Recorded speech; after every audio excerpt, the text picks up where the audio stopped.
like to call to order the Whatcom County Council meeting for October 23rd, 2018. Would the clerk please call the roll?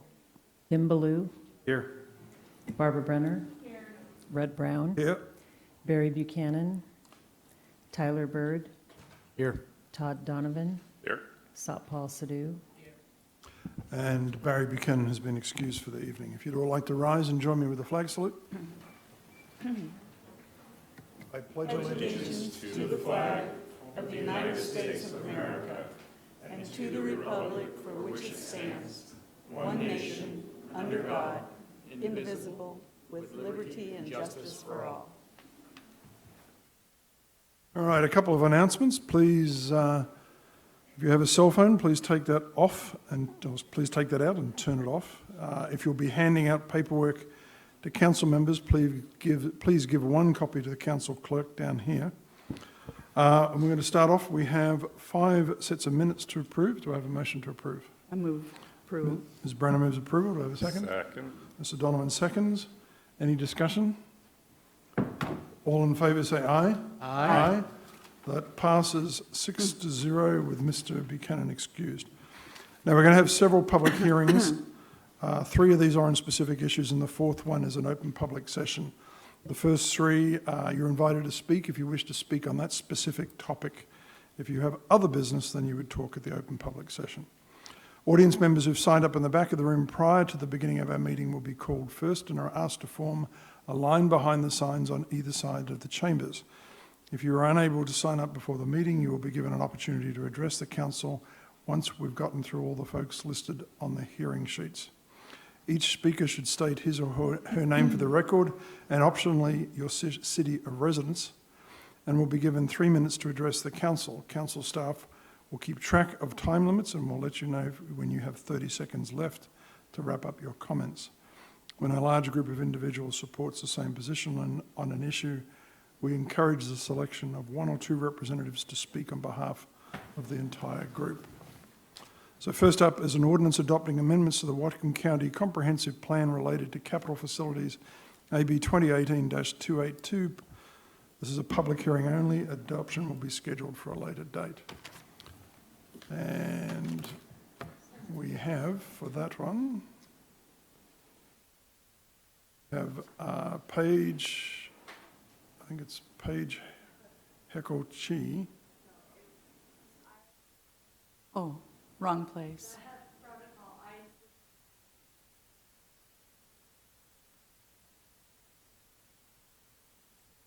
Okay, that's fine. And then Patrick Allison. Happens a lot. Patrick. Where's my candy? Not chocolate, forget it. Used gum? Patrick Allison, 4825 Alderson Road, Birch Bay. My big thing on building any infrastructure is you build it so you can maintain it, because it's going to be future tax dollars will pay for it, and we need to be able to keep our bills done. Thanks. That was quick, wow. Patrick is always very efficient with his time. Is there any staff report on this issue? Seeing none, any further comment from the public? Seeing none, we'll close the public hearing. Do I have a motion? No, it's for public hearing only. So we've got, Madam Clerk, we have here a request for a motion. At the top you say it's an open public hearing only. Correct. This item will be adopted with the budget. So are we It'll be rescheduled that night, but you won't have to have a public hearing that evening. Okay, but on the sheet here, there's a request for a roll call vote. No. Okay, No. all right, so ignore that. All right, next item up is a resolution approving the Whatcom County 2019 Annual Construction Program, AB 2018-0281. Is there a staff report on this? This Seeing, has already been in committee. right. Seeing none, we'll open the public hearing. I have no one who's signed up for this particular issue. Is there anybody who wishes to speak on this issue? Seeing none, we'll close the public hearing. What's the will of the council? Move approval. Second. Ms. Brenner moves approval. Mr. Bird seconds. Any discussion? Seeing none, all in favour say aye. Aye. Opposed? That passes 6-0 with Mr. Buchanan absent.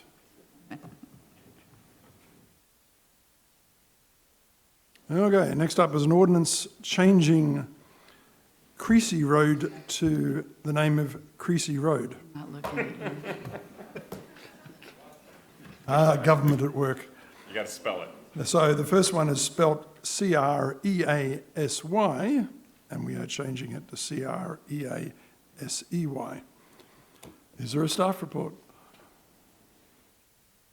Oh, come on.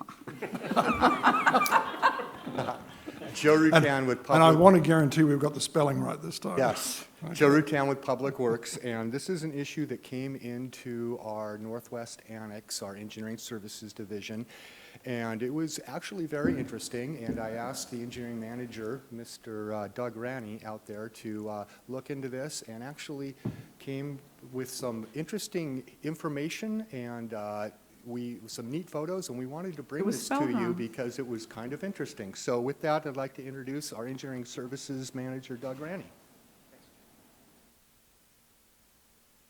Hello, council members. Thanks for having us here today. So as Joe said, this was an issue that came into the Northwest Annex Engineering Services Division to our addressing coordinator, Esther Miranda, who jumped right on this and coordinated this whole effort for us today. She received a call from Mr. Jeff Creasy, who lives on Creasy Road out there.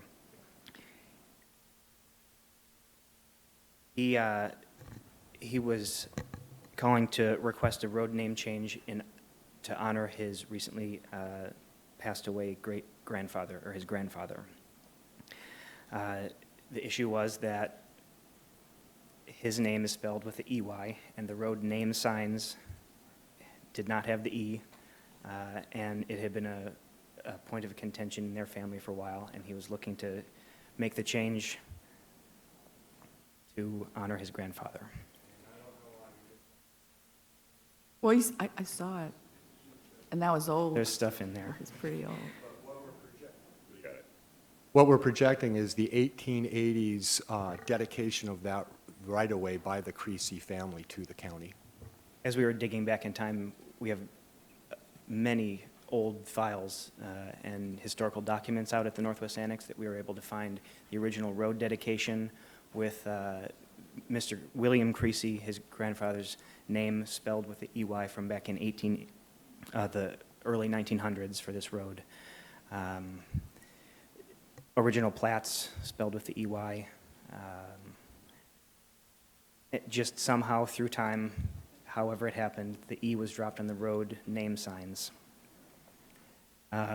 Unfortunately, we don't have the pictures for you today. Sorry.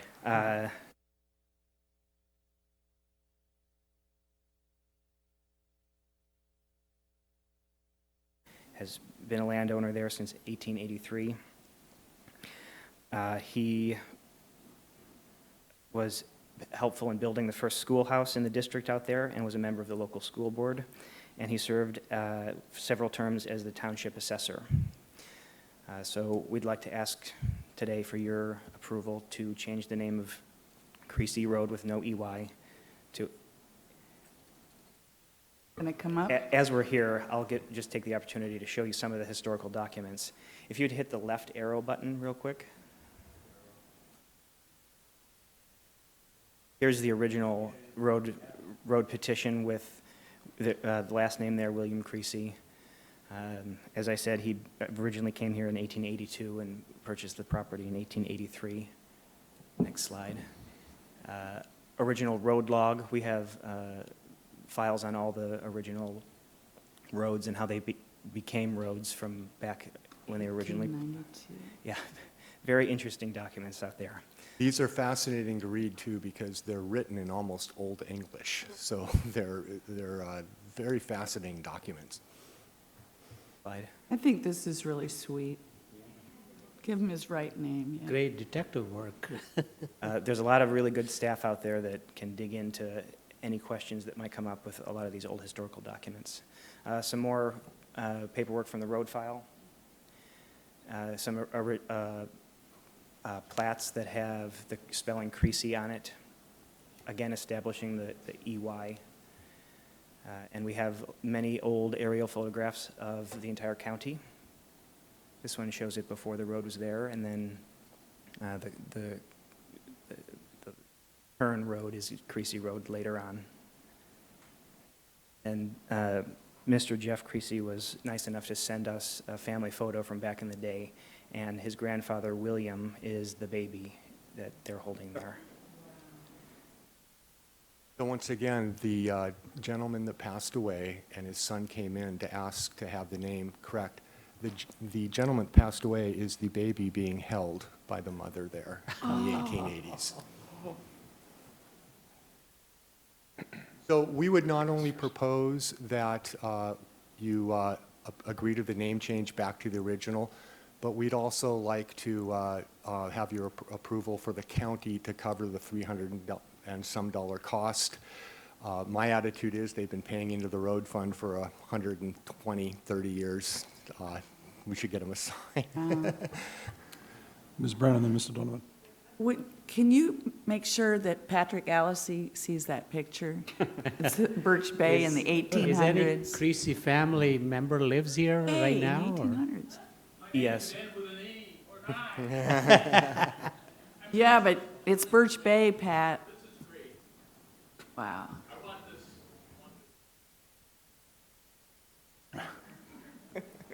We're more than happy to help. Donovan. That's so sweet.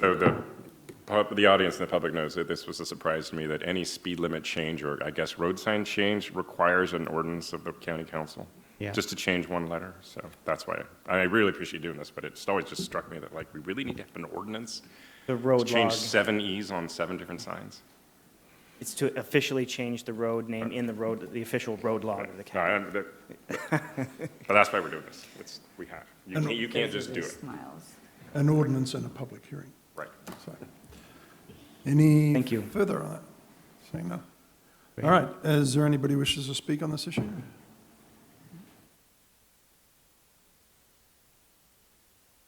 you hear my, Amy Glasser. Did you hear my head banging? The amount of hours these gentlemen just spent on researching an E? Oh my God, how many minutes do I get to talk about that amount of money that could be spent on the homeless? The privilege of somebody being able to get a staff of people to dig into pictures. Seriously, people. It's not the $300. It's entertaining the privilege of being able to ask. I'm going to guess if that guy was still alive, he would say, don't waste that money on that. It was important to me, but it's not as important as the community, which is helping the homeless. Thank you. Any further public comment? Seeing none, we'll close the public session. Ms. Brenner. Well, I just want to say for the record, I think it's incredibly sweet for somebody to ask us to do this, since his whole family has lived here for so many generations. I just, and waited till now. I think it's fine. The county screwed up, not the family. So I think it's really sweet, and I'm sorry not everybody agrees. So before we have discussion, we have to have a motion. So Oh, I move we approve it, sorry. Brenner moves approval to second. Mr. Donner and Mr. Bird seconds. Any further discussion? I second. Birds. What? Who? My hand gestures aren't I going to don't work think for that the audio. works. Any further discussion? Seeing none, would the clerk please call the roll? Barbara Brenner, Yes. Red Brown, Yes. Tyler Bird, Yes. Todd Donovan, Yes. Satpal Sidhu, Yes. Tim Baloo, Yes. That passes 6-0 with Mr. Buchanan absent. Okay, next up is the open public session. In this case, the audience members will have up to 3 minutes to address the council on any issue relevant to county business. Before beginning to comment, please state your name and topic of interest for the record, and additionally include your city of residence. Your last name, if your last name is something like Smith or Jones, please spell it for the clerk. Please make sure to speak into the microphone. Please stand behind the signs located in the aisles as a courtesy to other speakers. And thank you for your cooperation. And I'd like to invite the first 2 people to step down, and then as one person speaks, if the person behind them could replace them and be ready to speak when the person on the other podium has finished. So, Hey, my name is Sherry Lambert, and I sent you a letter from the League of Women Voters. I have a copy of it if you require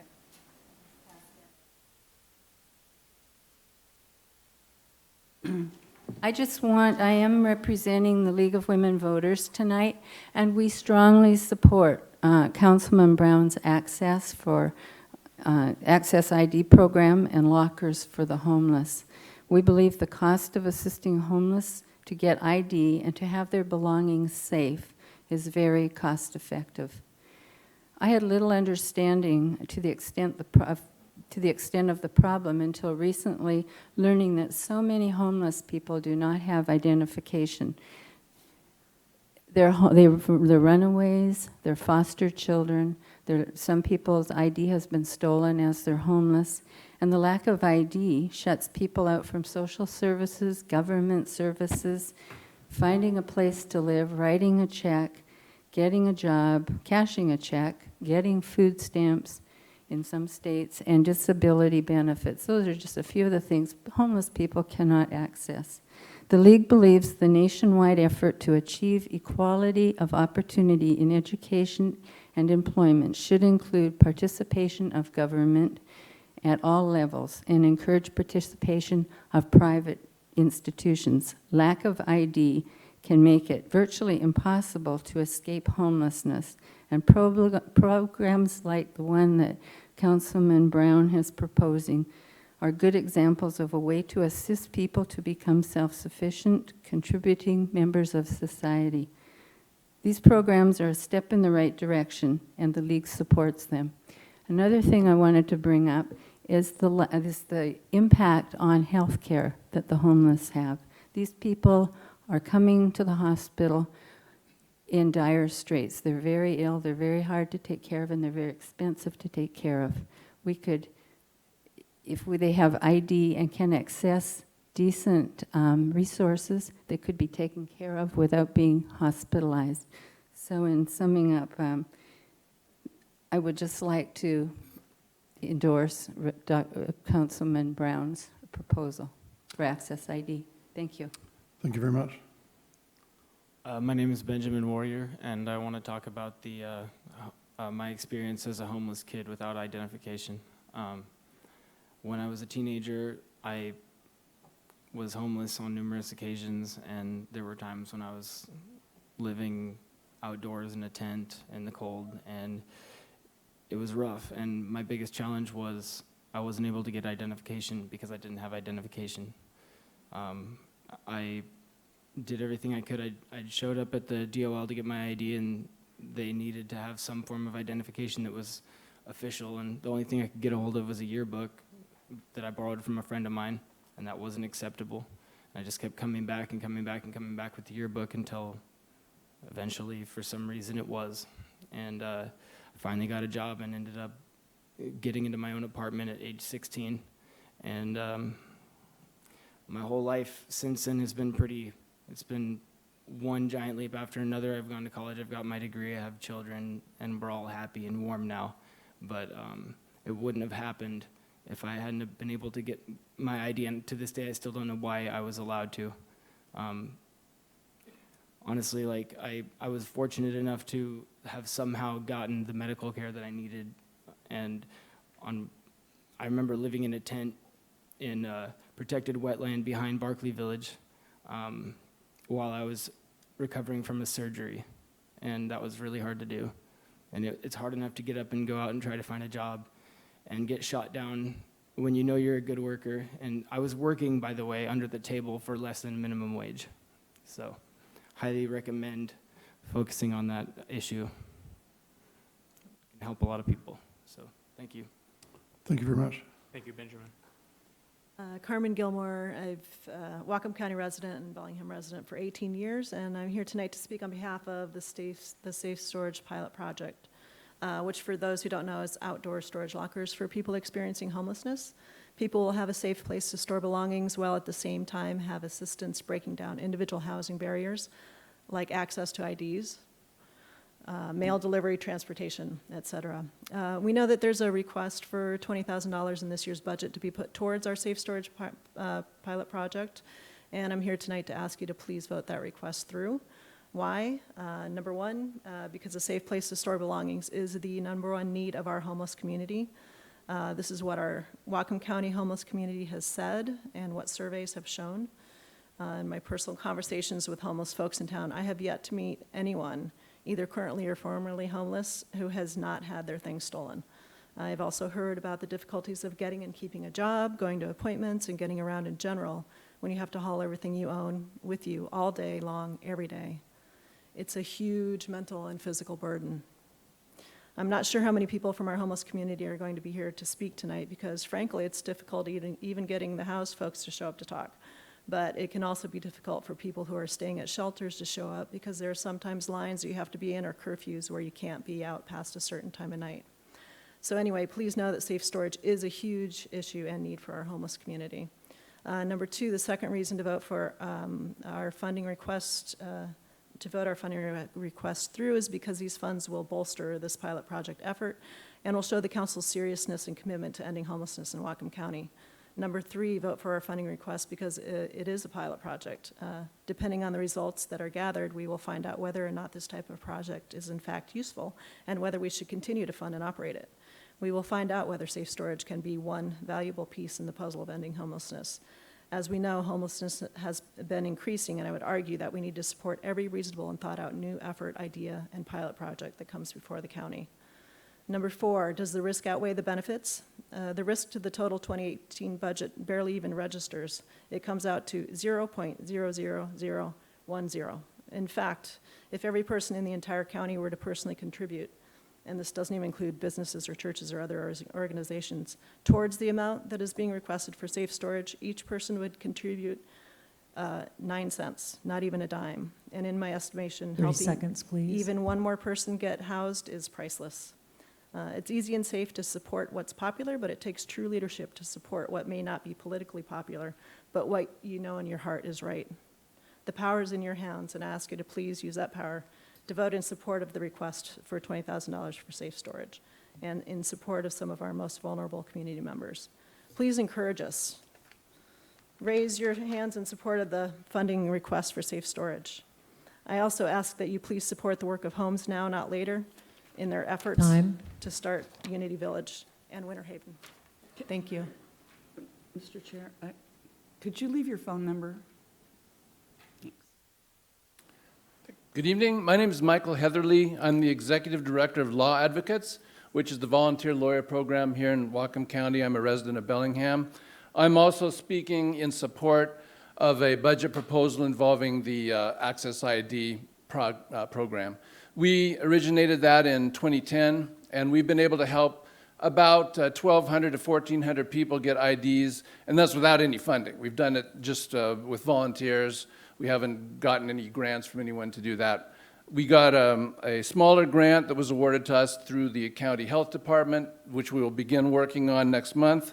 And I understand there's a budget request in the budget for a $50,000 grant beyond that. The reason we asked for that is because we know there are many, many people who we don't get to. We're not able, they don't know about our program. We haven't had the resources to expand it, to promote it, or to work as much as we'd like to with other organizations in the county.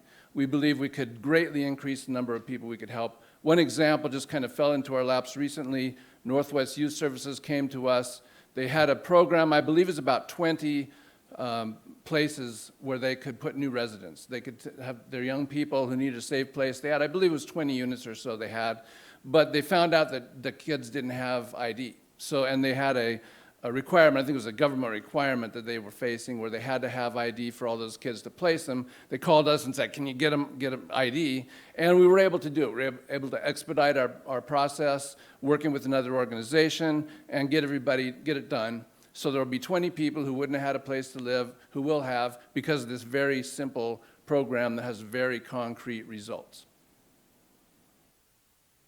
Questions? Would you leave your phone number? Sure. I will. I'll let you know who I am. You just made me think of a lot of questions. Okay, I'd be happy to. Be happy to discuss if you want to ask any follow-up questions. How many people have you been able to help on average for that grant? I mean, is it well, we haven't started on grant? working on the grant yet. Without a grant, we are able to get about 150 a year. We have not started using the grant. The grant that we've been awarded, what we're going to use starting next month, we're going to hire a paid coordinator, a part-time coordinator, which we don't have now, whose job it will be to go out and expand the program. For the 50,000 that you're asking for, how many people do you think you'll be able to help, or you? I can only speculate, but I would think we should be able to probably double or triple the number of people that we do now. It would pay for about that many. Among other things, the grant would allow us to not charge the people for anything. All of the costs of doing the ID would be paid for. The way it works now, we don't have money for that, so we have to tell them to go to another agency to ask for a donation from them, which they can do, but we lose a lot of people in the transition. And also the fee itself is about $50. It costs between $50 and $100 per client to get the ID. Some of that can be waived if they're low income. Some of it we can basically get from another organization, but those are roadblocks, and we lose a lot of people in the meantime. If we have to tell them, okay, we'd like to help you, you have to go over there, and then you have to go over there, and you have to pay some money out of your pocket, we lose a lot of the benefits. This grant would allow it to be free to the clients. Thank you. Don't forget your phone number. Please step forward as a podium becomes vacant. So, Amy Glasser, again. Good idea. Carmen, and the money for the storage is a great idea. She said every wonderful reason why. I have an idea of how we could possibly help some of the people that are living out in the county in tents alone. What we find is that we have the groups of people in tents who are kind of helping each other. We have some groups of tents that are the bad people who are the bike thieves and the ones who exploit others. But there's a lot of individual people out there because of PTSD or some other reason they don't want to be near anybody. And what we're trying to do is we're trying to look for these big places for a tent city, of which we definitely want, and definitely want tiny homes. But for some of the population, I'm wondering if there's a way to get either a volunteer, an organization, or a small staff person, maybe instead of doing all of that research, of which I would certainly spend $300 to change the name, but not all the hours of work that it took to decide. To basically have somebody who helps people who come in. I have a client right now, she lives on the side of a road, has to take her tent up and down every day. The city put up boulders so she couldn't park there, her tent there, and then they put up the 2-hour no parking sign so they couldn't be part of the, if you can park there if you're not having a sign that says you can't. So I'm wondering, could somebody possibly work to be in the community and say, Mrs. Smith comes to me and says, I am at Cornwall Park over there where those trees are, that's where I'll be, and somebody goes out there, takes a look at it, and then that person with a contact number is responsible for the area and won't get swept, won't get hurt, and we'll have a way for services to go there where they won't be having to move every now and then. We'll have a way for the police to find them if there's a crisis. We'll have a way for them to get stabilized so they don't have to move all the time and can still be alone. We have a population of that. It's not huge, maybe 100 people. I'd volunteer to go out there, and if they've got a spot that's not in the middle of wetlands and I could get guidelines, or someone could, of what's actually dangerous and what's just county space that you'd rather not have tent cities build on, that might be a way to solve some of the problem. Of course, I still want you to consider and support tiny homes in some location that doesn't require $60,000 to get electricity. I think generators certainly could be made, of which are used in homes all over the place because people want to live off the grid. 30 seconds, please. I'm all done early. So thank you for supporting all of these other programs. Please help us at Homes Now. But as I said, I think there's a population that can be helped this winter, in which they won't have to go deep in the woods to stay away from the bad people and to stay away from being kicked out. And I can maybe help do that, or I'm sure someone can. Thank you. And I don't have to give my number. I'm sure you have it. Come on, that was a joke, Barbara. You've asked the prior two people to give their number. I didn't have their numbers. I know, that's why. That's what I just said. Thanks, Amy. My name is Paige Hinkle. I'm a resident of Whatcom County. I have been involved with the Access to ID program since 2010 with Law Advocates, and more recently with Safe Storage, a perfect partnership, I might add. I want to bring it back to the Creasy family story and the amazing advocacy that Whatcom County did to find the documentation to prove that that is a family, to prove that they have a home. Access ID volunteers do very much the same thing. We dig and dig and dig to find that identity and ultimately allow a home. Safe storage will be part of a safe place to store those precious identifying documents that take up to 6 months, sometimes 9 months to obtain for an individual. It's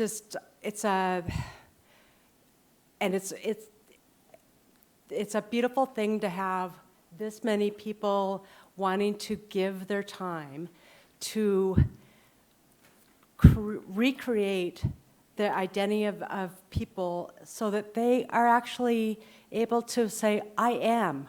I mean, I am. I am able to take a shower.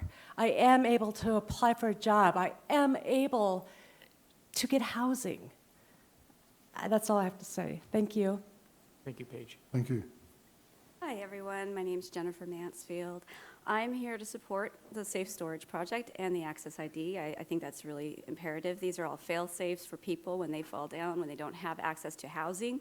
We take for granted what we have when we have a lock and key with a door where we can put our belongings, where we can access our important documents, where we can go home at night and sleep, where we can get up every morning and get ready for work.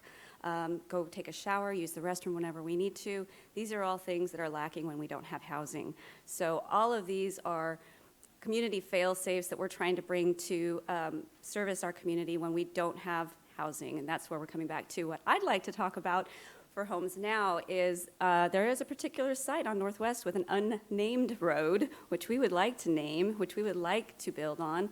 I would like to also try to pacify some of the fears out there that I've been hearing a lot on social media regarding how we're going about screening the individuals who will be in this housing development. I want to call it a housing development because it's not necessarily an encampment. It is interim housing, and as with any housing project, there is a screening process for every resident that will be on that site. So I also want to say that over the first 2 months of running our shower truck, we served at least 10% of our homeless population.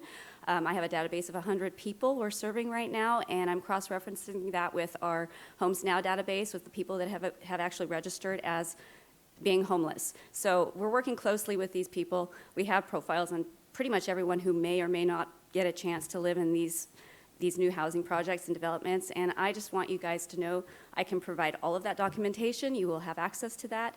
Anyone who wants to talk to me personally about that or have a meeting about that, my email is jc@homesnow.org, and I would be happy to meet with you.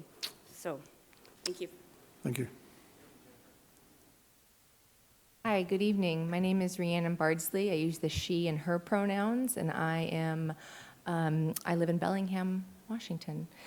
I have been working with young people in crisis for over 20 years.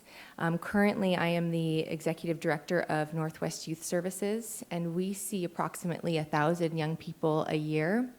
Many of them are experiencing housing instability or homelessness. And one of the biggest barriers to their success is having access to identification. We have young people who come in and are working with our vocational team, who want to get employment, who want to be housed, and as you've heard tonight, the barriers are surprisingly challenging to get an identification, to get an ID card. So it's not only time intensive to do so, but it's also expensive. And when somebody doesn't have any income, $50 and $100 is significant. So the proposal that you have in front of you to support access ID, or, access to identification is going to be extremely valuable, not only to helping us actually leverage the investments that the county and the city and other people have made in creating housing so that they can access it, but also to help young people thrive and become independent. So I hope you consider it, and thank you for your time and your investment on all the other things you do in this county. Thank you. Hi, my name is Laura Steiger. I've been a homeowner in Whatcom County since 1990, and along with everyone else in our community, I've witnessed the rapid escalation of housing costs and the accompanying escalation of our fellow community members experiencing homelessness. I work downtown at the Community Food Co-op, and it will come as a surprise to no one who has been at either of our stores that during my workday, I encounter many individuals experiencing homelessness. Every day, I challenge myself not to simply pass by, unseen and uncaring. Every day, I see the struggle of this population to simply keep their belongings safe, clean, and dry. From the moment I heard about the Safe Storage PNW project, I was a fan. Not only will access to a storage locker provide users the ability to protect their belongings, it will also enable them to move freely throughout the city or county to accomplish everyday tasks.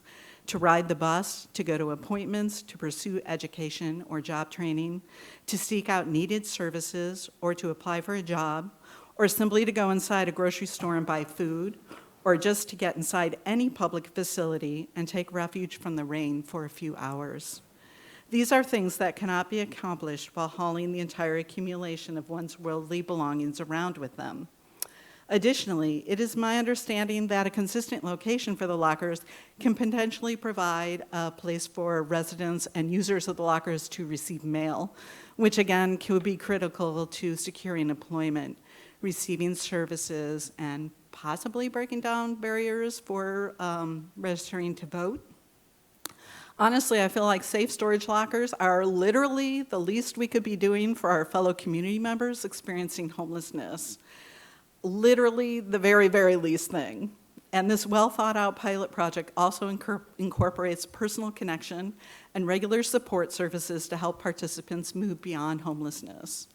I'm fortunate to have a home to return to at the end of each workday, and I honestly do not believe that I can ever fully imagine the hardship of life on the street. But I can easily imagine how helpful something as simple as a safe, dry, clean locker would be for someone experiencing homelessness. Excuse me. I hope that the members of the County Council can also imagine how impactful this common sense, low-cost project can be to those most in need in our community. I would certainly be willing to pay more than 10 cents a year to support such a project to help our most vulnerable community members. So I am fully in support of the $20,000 proposal of Rudd Brown to help this pilot project lift off the ground and get going. Thank you. Thank you. Hello, my name is Manny Canales. I am not a Whatcom County resident, but I'm here to talk about Moratorium 2016-039. These refineries, I work in them all the time, and they're already working at pretty awesome efficiency with, the pollution in the air and stuff like that. I mean, they're already met their standard goals for the next few years to come, and I think doing anything more than that would just hinder everybody who's working there and, really damage the communities around. As someone who works there, I spend a lot of money right next to it. Every time I go to any kind of business, it's right there. So that way I don't have to do it at 7 o'clock or so when I get home. As a building trades member, we work to ensure that these sites are clean and productive. We build new units that produce cleaner EPA-compliant fuels that our country and communities need to thrive. We build safer storage to ensure that the products that are produced are the cleanest and safest that we can achieve. Every living wage job created out at Cherry Point creates 3 jobs in Whatcom County. It's just, our members have health insurance, we have pensions, we as the building trades, you know, we do diligence and I'm sorry, I kind of lost myself there. We as the building trades work diligently to ensure our members have the best training and certifications available. But more importantly, just I want to go back to how it's going to affect the community. It's really going to damage local businesses, and people who work at these local businesses are going to lose jobs. I'm sorry, that's all I have to say. Thank you. Thank you, Manny. My name is Adam Lamb. I live in Blaine, Washington. I actually grew up in Custer on Creasy Road, ironically. Known the Creasys since I was a little kid. So I'm here tonight to talk to you guys about the moratorium out at Cherry Point. I was here today when you guys had the open session earlier listening. You guys pushed the agenda off because you're waiting on information back from the refineries. And I really want to encourage you to, when you get that, listen to them, take their advice, and move forward in a proper manner. I do have a question. On the minutes from the meetings, is the public section, is that never included in the minutes? It's on video and in the recordings, but it's not in the minutes. Oh, the names are. Oh, This? but not the Okay. statements, I right? was reading them and I couldn't find it, so it might just. Have a wonderful night. Got him. Hi, I'm Hannah. I'm a proud member of the Laborers Local 292. Thank you for giving me the opportunity to speak this evening. In our ongoing discussion on Cherry Point and its future, I want to bring an issue we had discussed frequently, which is additional piers at Cherry Point. As we discuss attracting new companies to Cherry Point, the deep water of Cherry Point would be very attractive for any companies that needs to on-ship large vessels, renewable green agriculture, and much more. Let's work together and keep all options for jobs open at Cherry Point. Thank you. My name is Brianna Zamora, that's Z-A-M-O-R-A, and I'm also with Laborers Local 292. In regard to Cherry Point industry, we all agree that we want to protect our air and water.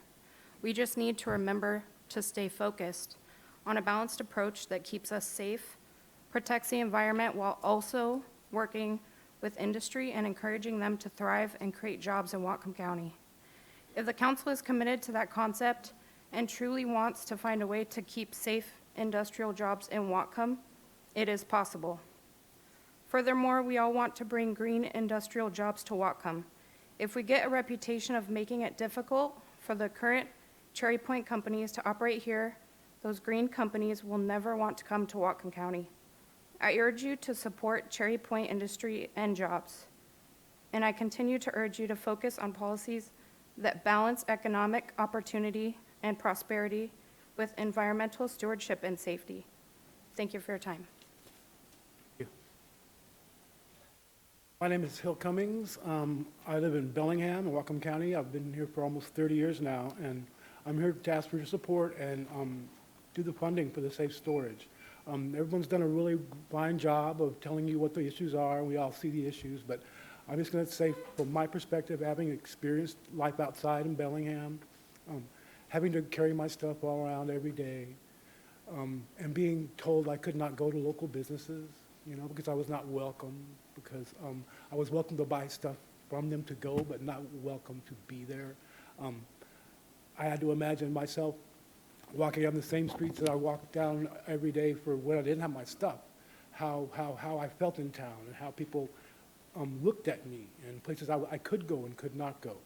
And that was really, really sad because of the community part, And if we could all imagine the stuff we have in our cars or your cars or whatever, and just what you have with you all the time, having to carry that with you everywhere you go, we would all look differently, and we could look differently at each other. And I'm here to ask for your support and help to keep these projects going. Things like the things that Homes Now are doing, the Access ID, safe storage.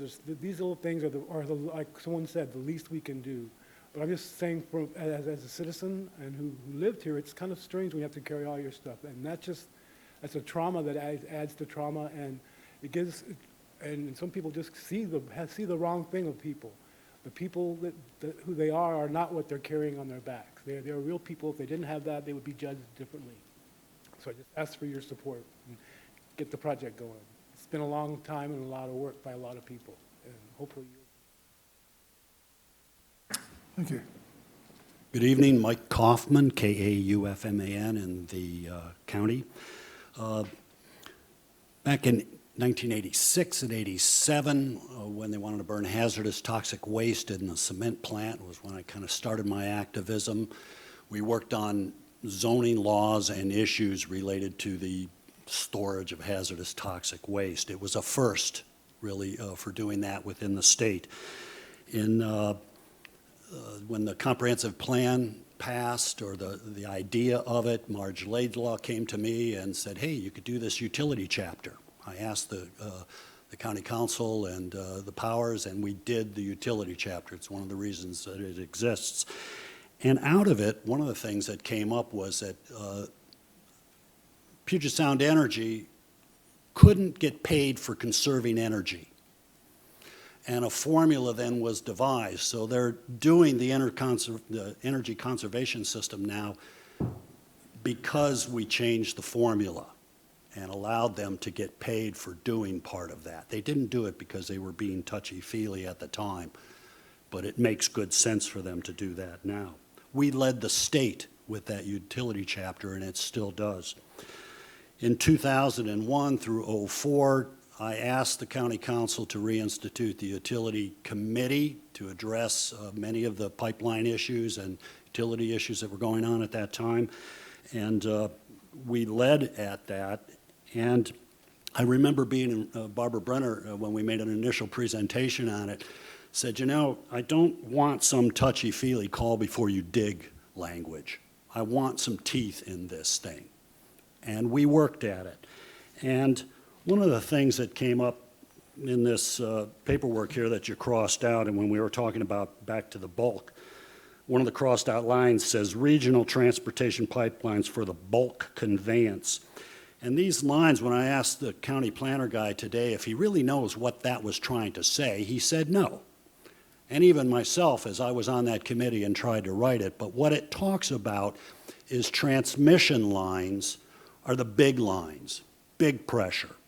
Distribution lines are the lines that feed the local community and the need of the refineries and the, Georgia Pacific at the time down in the waterfront. That's how the utility industries or the industries break it out. Transmission versus distribution. Transmission to me means export, going out of the county. Distribution means within the county confines to run the community. You have a chance to lead here. I appreciate what you're doing. Stick with it.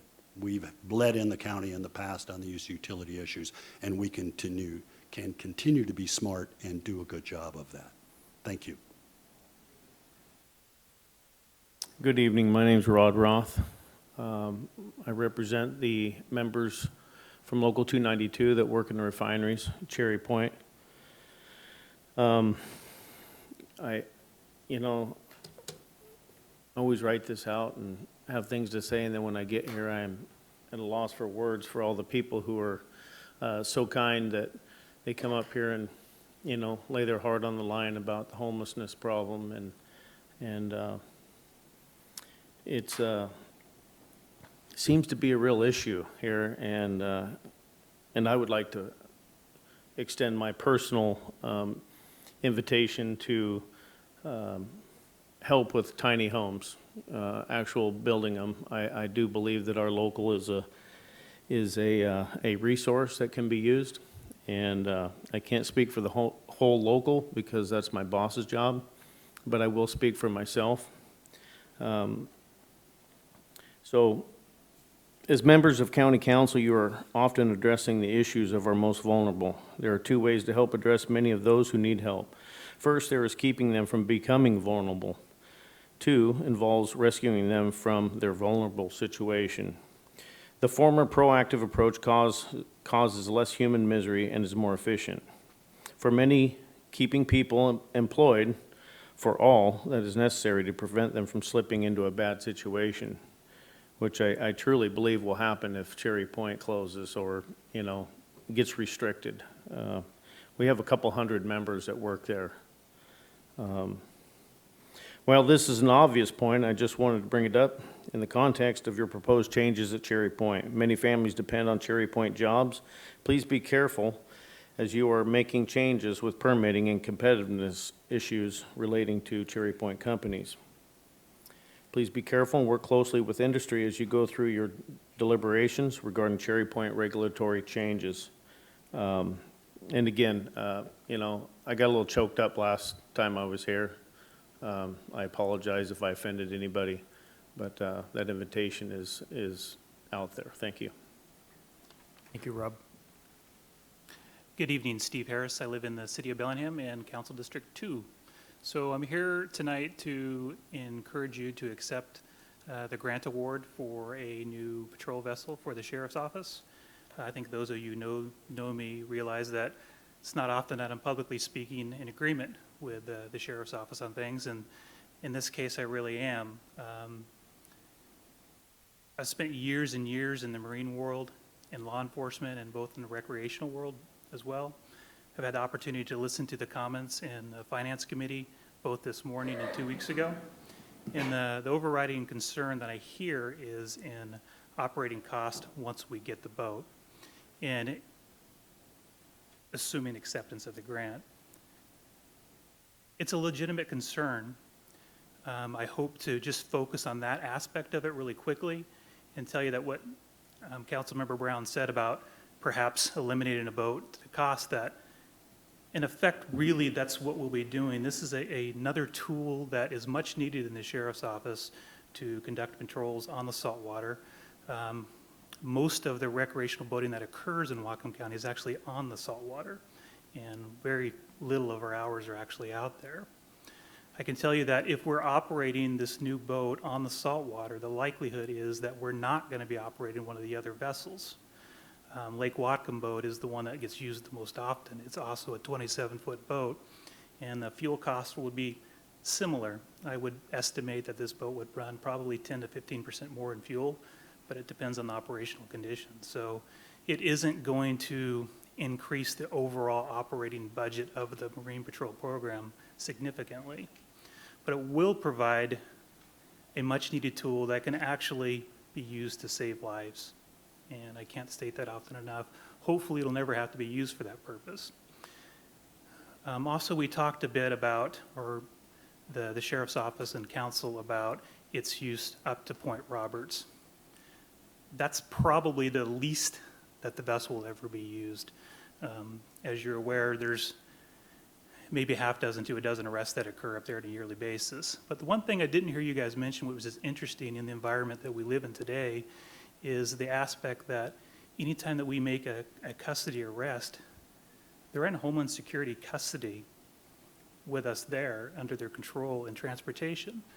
In this environment, I thought it was interesting and nobody seems to have this concern. 30 seconds, please. And while we could certainly defer to the federal government to use federal tax dollars instead of local tax dollars, I would really encourage you to consider using local dollars for the custody and control of our own prisoners. Thank you. I'm Antone Carosa. I'm here to discuss the Code Amendment 2411 for drinking water. Thank you very much for allowing us to speak. This is an affordable housing issue. We are not the only parties affected by it. We know of other people that are affected by it. And as Mr. Sadhu brought up, there will be people in the future that will be affected by it. And all of us share one thing, which are diminished property values for no good reason. This needs an interim fix, and it's proposed for 6 months and with a 6-month extension. Now, this only applies to water associations, not to water districts. Water districts have oversight. Water associations do not, short of Superior Court. And that's why this is important, and this is why it's unique, and It's a small fix for a localized problem. Now, many months ago, we brought this issue to the county council, and in June, Tyler brought up convening the WOOC. Well, we've attended or listened to all of the WOOC meetings, and over 8 meetings over 3 months, there has been no discussion of reasonableness. There's also been no fix for dispute resolutions short of going to Superior Court. So think about this. It's proposed to wait and have WOOC come back in another couple of weeks. WOOC is meeting on November 1st. We've been told that there's over 100 water associations in Whatcom County. There are 5 board members on each one. So 500 people have to confer, maybe hear from their constituents. They all have to get together, agree on it, vote on it, pass it, and send it back to the WOOC. Now, they meet monthly, or some of them even quarterly. How long is that going to take? And automatically, you're looking at holiday season before this comes in. So, and then after that, it has to go to the state to be evaluated and approved, and then come back to you. We're looking at 6 months to a year, the dates I've been told, and I wouldn't doubt it. So the water law says that the laws have to be reasonable and consistent. Those are the key words in there. There's absolutely no consistency with the water associations here or actually around the state. So there's a chance for you to do something 30 about it. seconds, please. Okay, thank you. It's a very limited fix for a very limited problem right here, but you can do something about it. And like I said, not just appealing us, helping us, but helping other people in the future and other property owners. And thank you very much. I hope you consider it.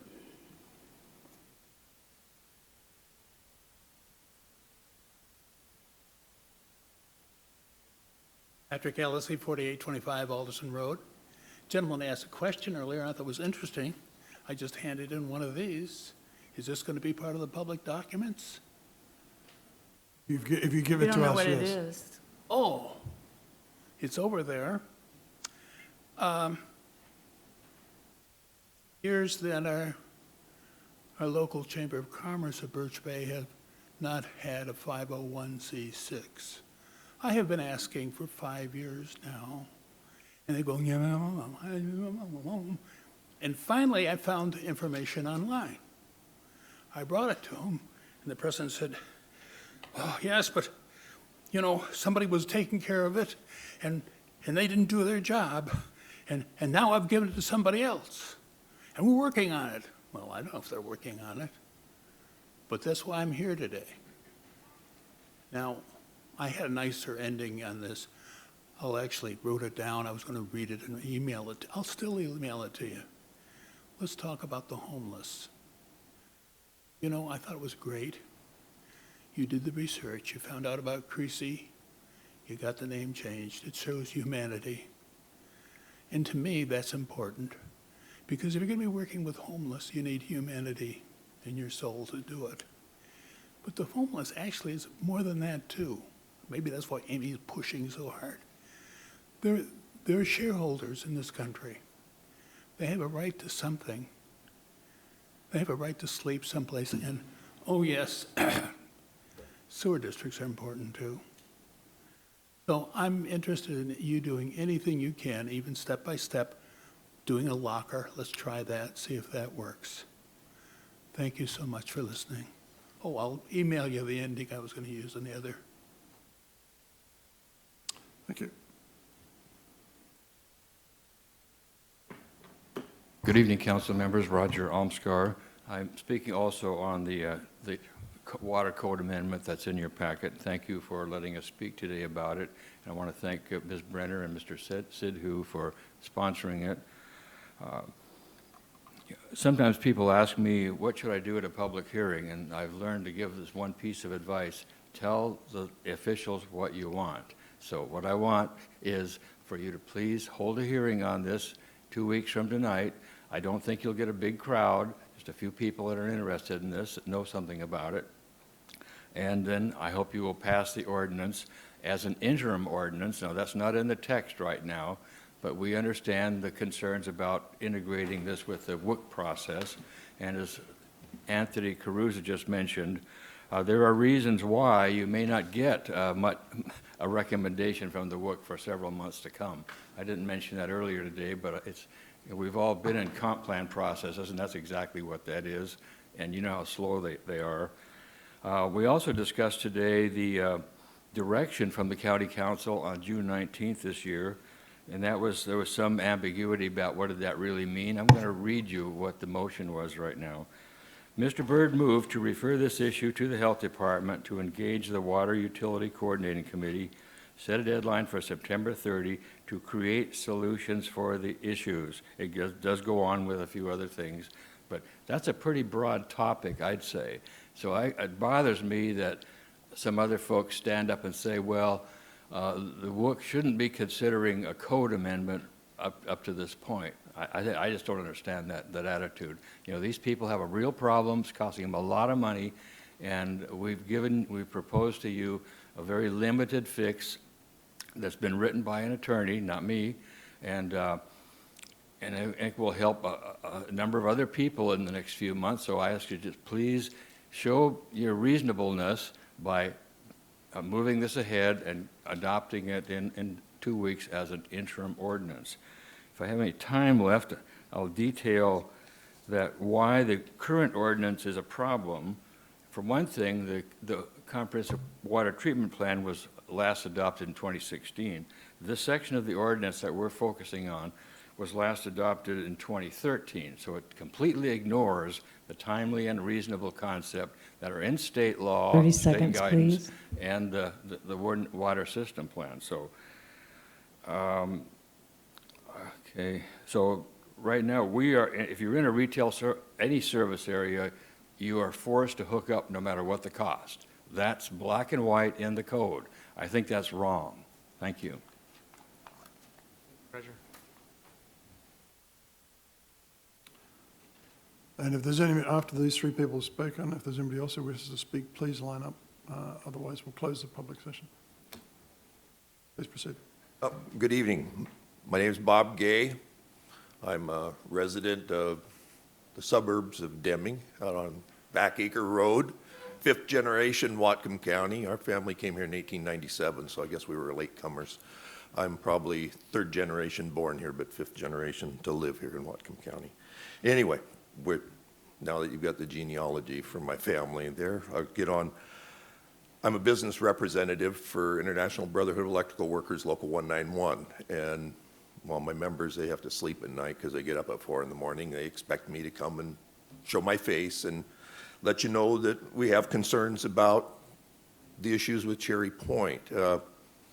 Maybe Amy was right a little bit in that $150,000 study could have bought a lot of lockers. You know, I don't know. But I do appreciate that you do have a dialogue, at least with the refineries, and hopefully that continues on. These are important jobs. We've got 200 electricians right now working at the 2 refineries out here. I was just listening last night to people talk at the city council meeting, and I realized that just with the manpower and the hours they're working right now, in the next 7 months, that's $20 million, wages and benefits for just the electricians, for 200 electricians. That's not any of the other crafts. That's their wages, that's their pension, that's their health care. They're going to add people to it. And you've got a lot of other crafts. These are big time, big money jobs. You know, I'm at the end of my career. You guys, if they choke off the refineries, I've got 45 years in. I got 5 more years to go. You know, but we got a lot of young guys. We got apprentices that are just starting, and they need a place to work. This is on-the-job training. You know, they got to have a job. We don't want them driving south, you know, all the time. So it's a big deal, you know. Just want to say, you know, we're concerned. You know, fossil fuels, like I said, they may be on the way out, but it's a slow walk to the door. I mean, you know, before somebody turns that last light on, it'd be nice if it was turned out at Cherry Point. We don't want it to be the first ones to go. We'd like to keep those jobs around and that money. I've spent a 40-year career with most of it working out there on what would be considered clean energy projects, with emissions upgrade projects. It's a big deal. So anyway, I'd just like you to make sure that you do your due diligence and consider this. I mean, I know there's a big push for fossil fuels to seconds, go please. away, and I know we all want to not mess in our nest, but these are real jobs. They're here. So anyway, thank you.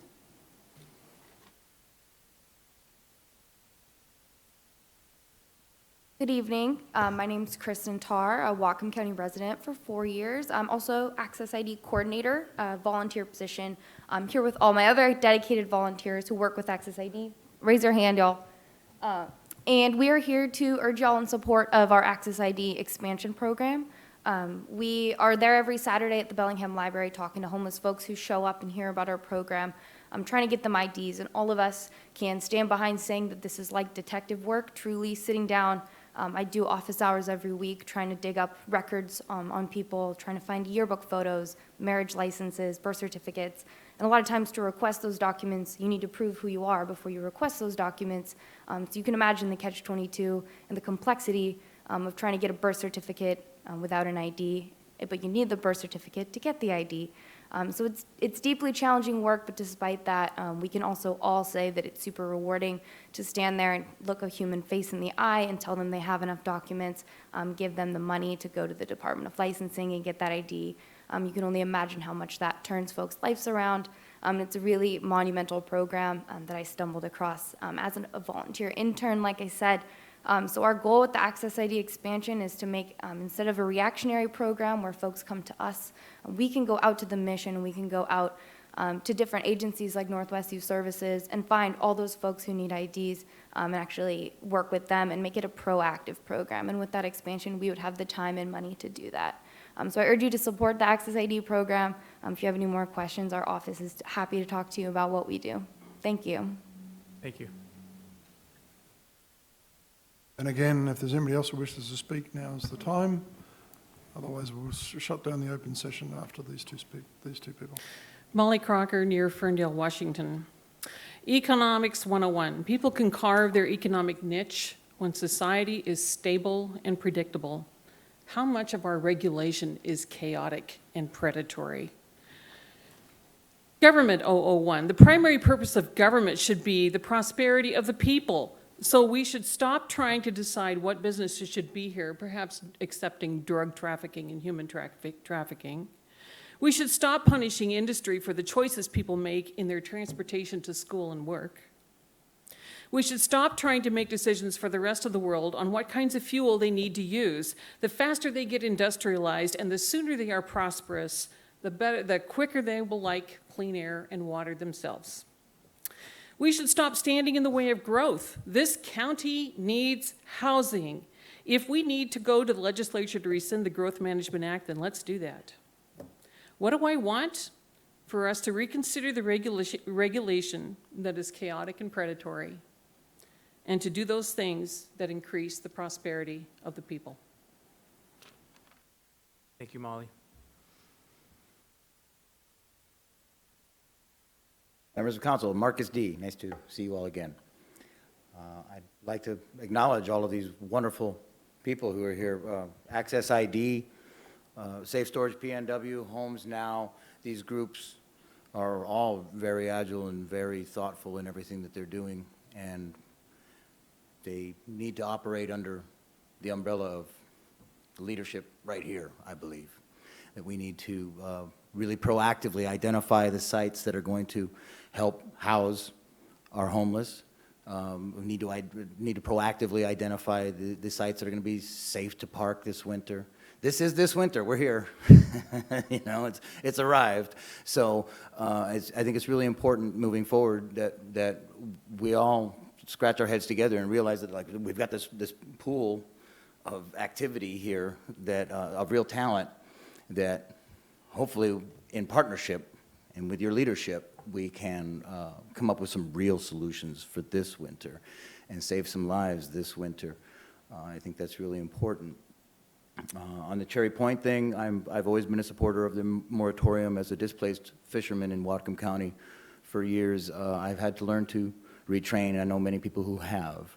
And when I think about electricians and boilermakers, I see there as a future in green technologies for these people. So I'm not too worried about that. Actually, it's time for us all to retrain.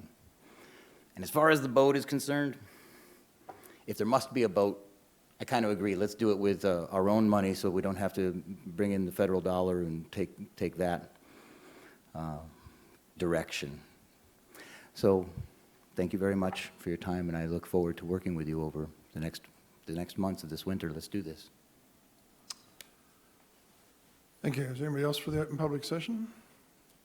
Seeing none, I'll close the open public session, and thank you all for your testimony. I'm just going to deviate slightly from the agenda because we have two items that are not on the agenda which we need to deal with, which were the ones we discussed in executive session.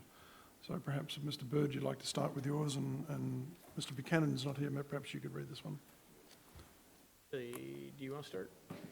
I will go first, I guess. This came out of executive session where we have a proposed motion to authorize the county executive acting on behalf of the Whatcom County Flood Control Zone District Board of Supervisors to move forward with and complete acquisition of property as long as the purchase price of the property does not exceed the amount discussed in executive session. That is a proposed motion. All right, we have a motion. Do we have a second? I second that. Mr. Sadhu seconds the motion. Any discussion? Seeing none, all in favour say aye. Aye. Opposed? That passes 6-0 with Mr. Buchanan excused. Mr. Bird. The second proposed motion was to authorize the county executive acting on behalf of the Whatcom County Flood Control Zone District Board of Supervisors to move forward with a complete acquisition of the easement as long as the purchase price of the easement does not exceed the amount discussed in executive session. So that's your motion. I Do I have a second? second. Mr. Sadhu seconds. Any discussion? Seeing none, all in favour say aye. Aye. Opposed? That passes 6-0 with Mr. Buchanan excused. Next item up is the consent agenda. Mr. All Chair right, of Finance. so we had a Finance Committee meeting, and these are 5 items on the consent agenda, and they all received 3-0 vote, and I so move for approval. It's been moved for approval. Any discussion? Seeing none, all in favour say aye. Aye. Opposed? That passes 6-0 with Mr. Buchanan excused.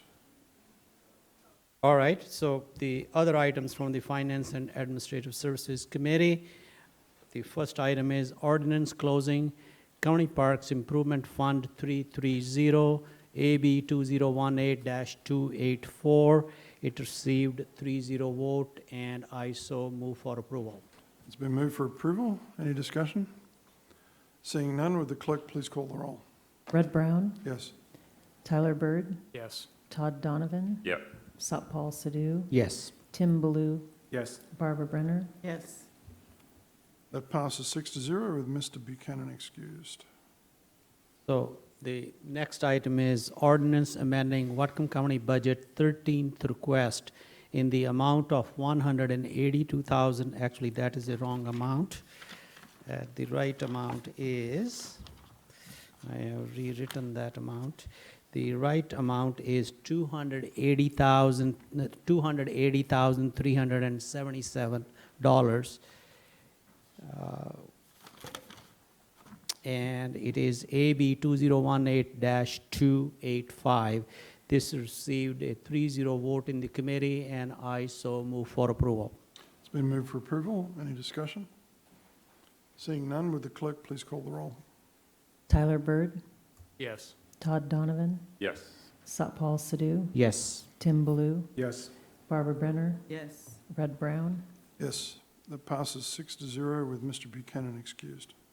The next item is the request authorization for the county executive to accept a grant award from the U.S. Department of Homeland Security towards purchase of a saltwater patrol vessel in the amount of $280,125 from, this is from the last meeting, 1019, AB 2018-280. This received a vote of 2 to 1, and I so move for approval. It's been moved for approval. Any discussion? Mr. Donald.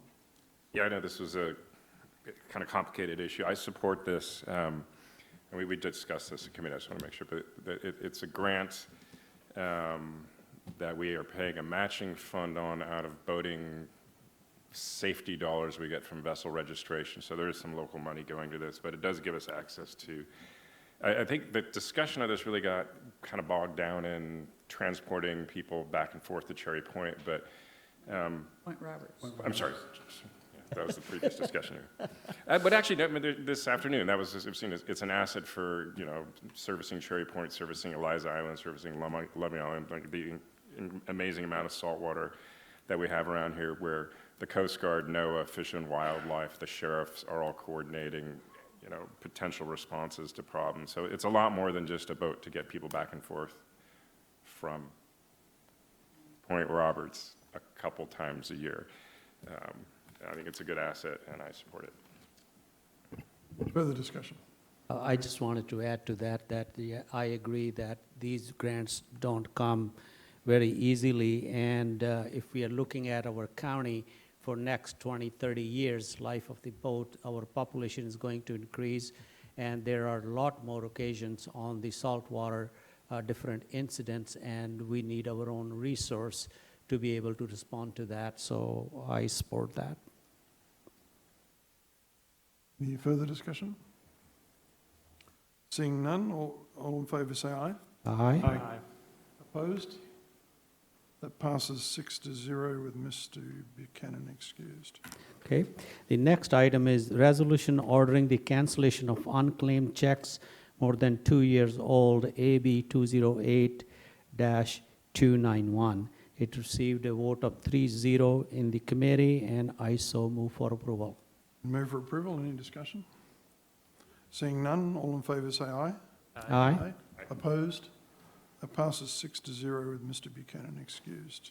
So the last item from Finance and Administrative Services Committee is a request authorization for county executive to enter into a contract between Whatcom County Flood Control Zone District and Geneva Consulting Services for coordination of the Whatcom Local Integrating Organization in the amount of $68,743, council acting as Whatcom County Flood Control Zone District Board of Supervisors, AB 2018-292.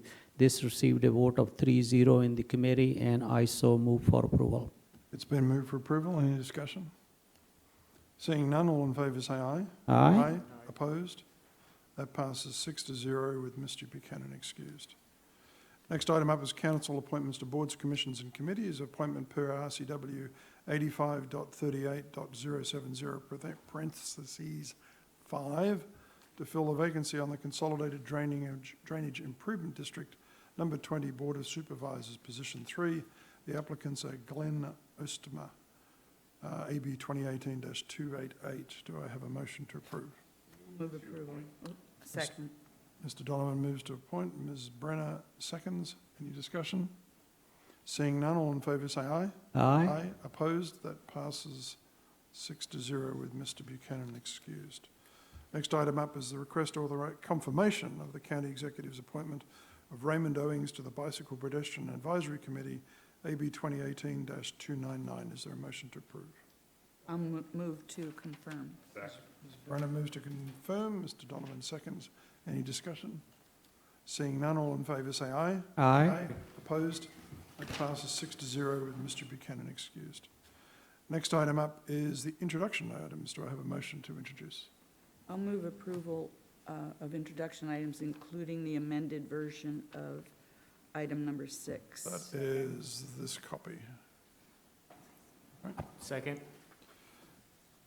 We have a motion, a second. Discussion? I move, Mr. Donovan. I was going to move to remove item 6, or to vote on that separately. And I would second your motion. Is that motion takes precedence? Is there any discussion on that motion? Are you looking for second to remove that? No. He's proposed it. I have seconded. Oh, you did already. The motion Okay, to approve it. We're now discussing whether to remove it for introduction. Ms. Brenner. Well, I hope we don't remove it. I hope we leave it there, because this is to allow a public hearing on it, which I think would be real helpful anyway. And I see this as an interim solution, and I think it's important, very important. Mr. Sadhu? I think all he's asking is to vote separately. He's not removing it. No, they made a motion to remove it. No, motion to vote on that separately, I'm correct? Correct. That was my understanding. Yeah, he wants Motion to to move remove it it is separately and move on 5 as a group. The 5 items as a group, and the 6th item That's the next will motion. vote Okay. separately. Just that. Yes. Clarity for the clerk, the motion is to vote on items 1 through 5 and vote on item 6 separately. Yes. All right, any further discussion on that motion? Seeing none, all in favour say aye. Aye. Opposed? No. That passes 5-1 with Ms. Brenner opposed and Mr. Buchanan excused. Now we're back to the original motion to introduce. Is there any further discussion about introducing items 1 through 5? 1 through 5, Yes. I thought you just did them. No, we just voted Okay. to separate. Been a long day. Yeah. We are now voting on to introduce items 1 through 5. Any further discussion on that? Seeing none, all in favour say aye. Aye. Opposed? That passes 6-0 with Mr. Buchanan excused. Now we're back to voting to introduce item number 6. Do I have a motion to introduce? I move introduction. Second. Ms. Brennan moves to introduce. Mr. Byrd seconds. Any discussion? Mr. Donovan. First, I totally appreciate and understand what the folks working on this are doing. But I'm comfortable about it for 2 reasons. One is, and I wish the other process was going faster, but this other process, trying to figure out how these water associations can encourage people to hook up to legal water. And I think this kind of potentially jumpstarts it, whether it's an interim or not. So that, I'd like to see that other process bear out. But the other thing that worries me, even though and again, I know this is completely well-intentioned, is we hear people talking about this is a very small fix for a very localized problem, a very limited fix for a very limited problem, a very limited fix. We heard all those things today. And to see the ordinance being connected too closely to the party that is potentially benefiting from that very limited fix worries me, given the public record that we've had in the discussion of this stuff. So I think we should hold off on it until we see the other, and maybe we can poke some book stuff to go faster somehow, but so I'm worried about it for those 2 reasons. Ms. Brenner, then Mr. Byrd. Well, unfortunately, the way water associations are set up, we are the ones they come to when they have problems. We're it. It's not, they don't answer to the state or anything. And that's how this all came about. And just because somebody who's got a vested interest claims that it's only for this one, party, doesn't mean that's true. In fact, I know for a fact it's not true, because I know people who've had this problem in the past. They've just had to, not be able to deal with anything. And this should have come to us a long time ago. This is an interim ordinance that should allay any concerns you have, because it doesn't have to be permanent. But if we don't do something, this thing will drag on forever. And I don't think that's fair. Mr. Byrd. Okay. I think that I did state these points in the committee meeting, and I want to add one more point I thought about when I left the committee meeting, that look what happened with 6091. We got a 6091 from the state legislature, and we came here and we passed a interim ordinance right away, whereas there was a prerogative for us to deliberate, think what is good for RIA 1, 3,000 gallons, 5,000 gallons, how we do this and do that. And we as a council thought that it may take us little time before we come up with the real fix. And actually, legislature gave us till February 1 to come up with a fix. But we passed an interim resolution, ordinance, same night, that tomorrow morning you can go to county council, PDS, and get your permit, go dig a well, and start building your house. I think that this relates to this also. This fix is not that we are opening the floodgate of people digging wells and all this. It has a very tight condition. But at the same time, the WUC process, even we poke them, do whatever to them, is a 12 to 18-month process, just the way the process is. First, they will not be able to do anything until the new year.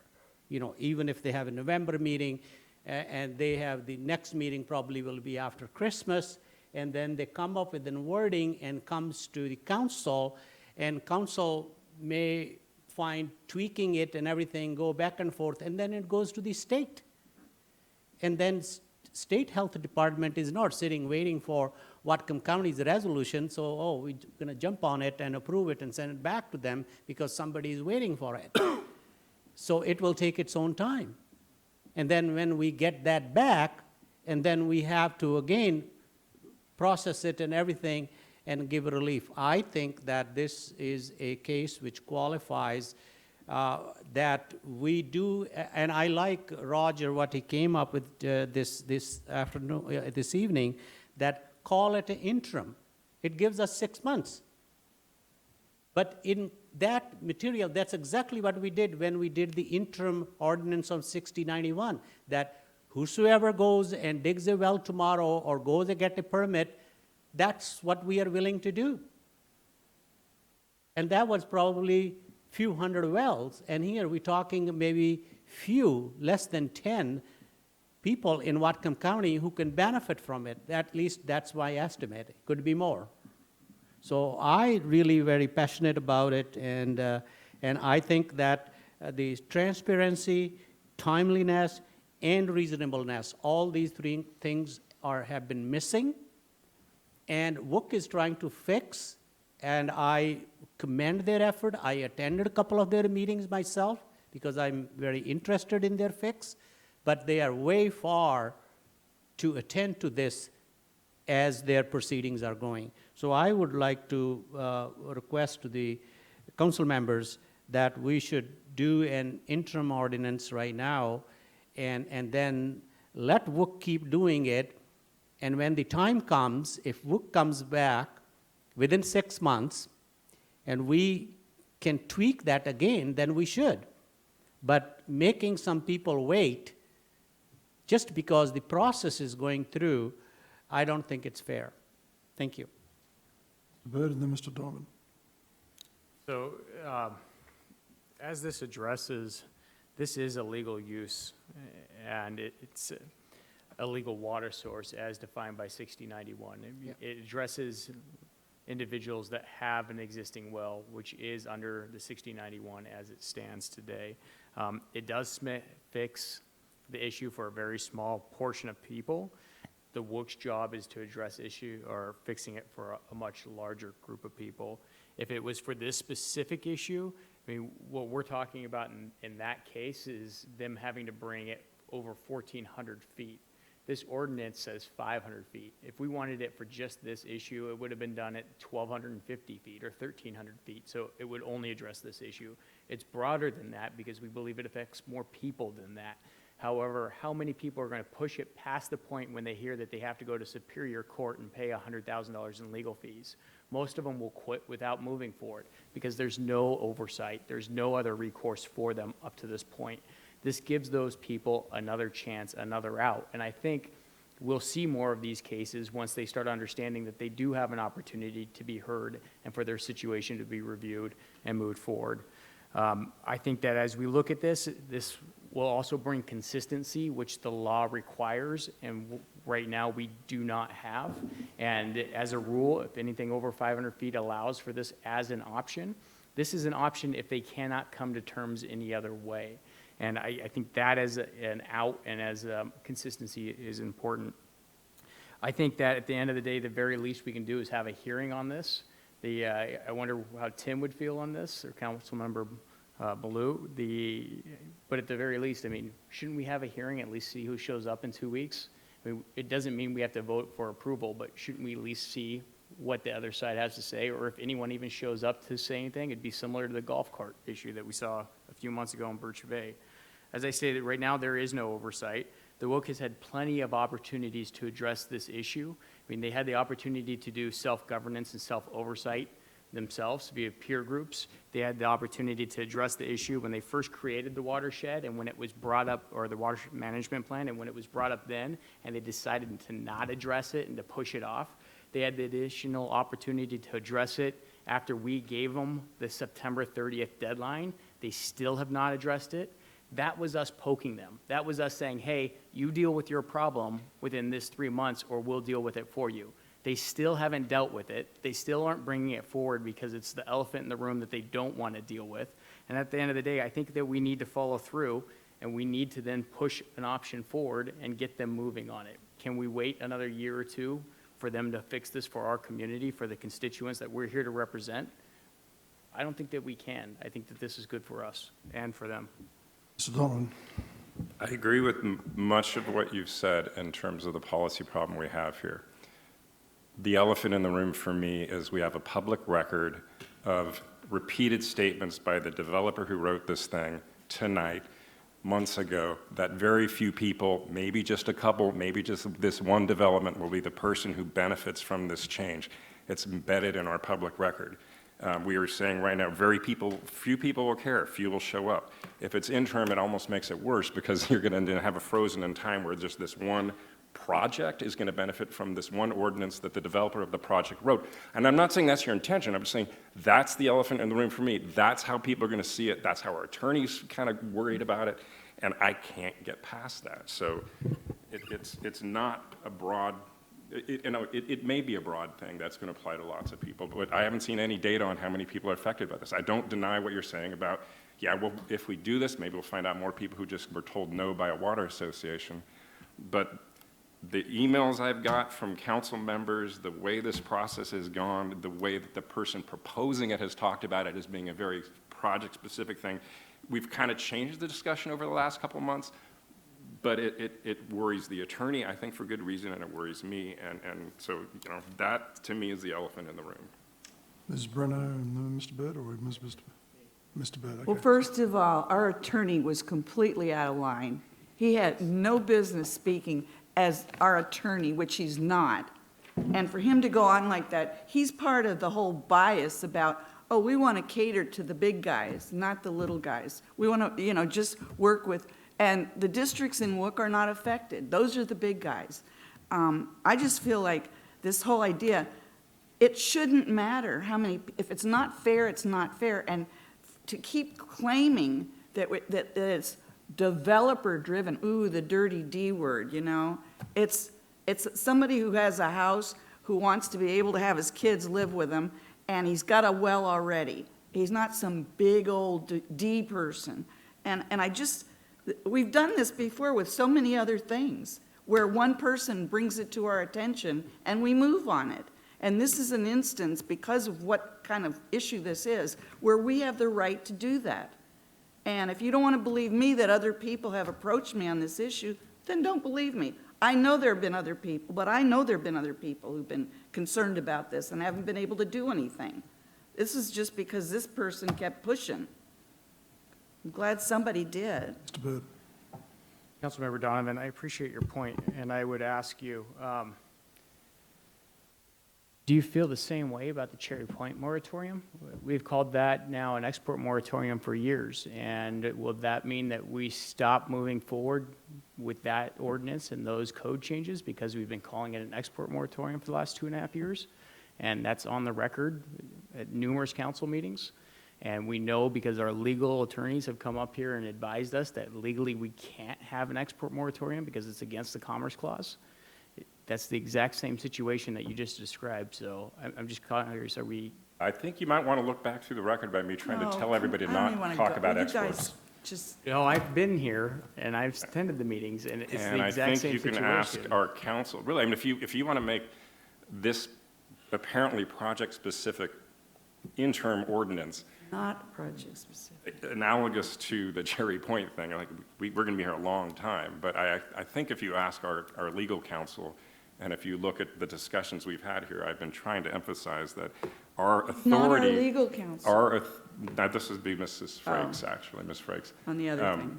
That our authority over that is regulating the local public health and safety. And if you look at if you've been at these work sessions that we're doing trying to come up with an actual ordinance, we are not using the word export.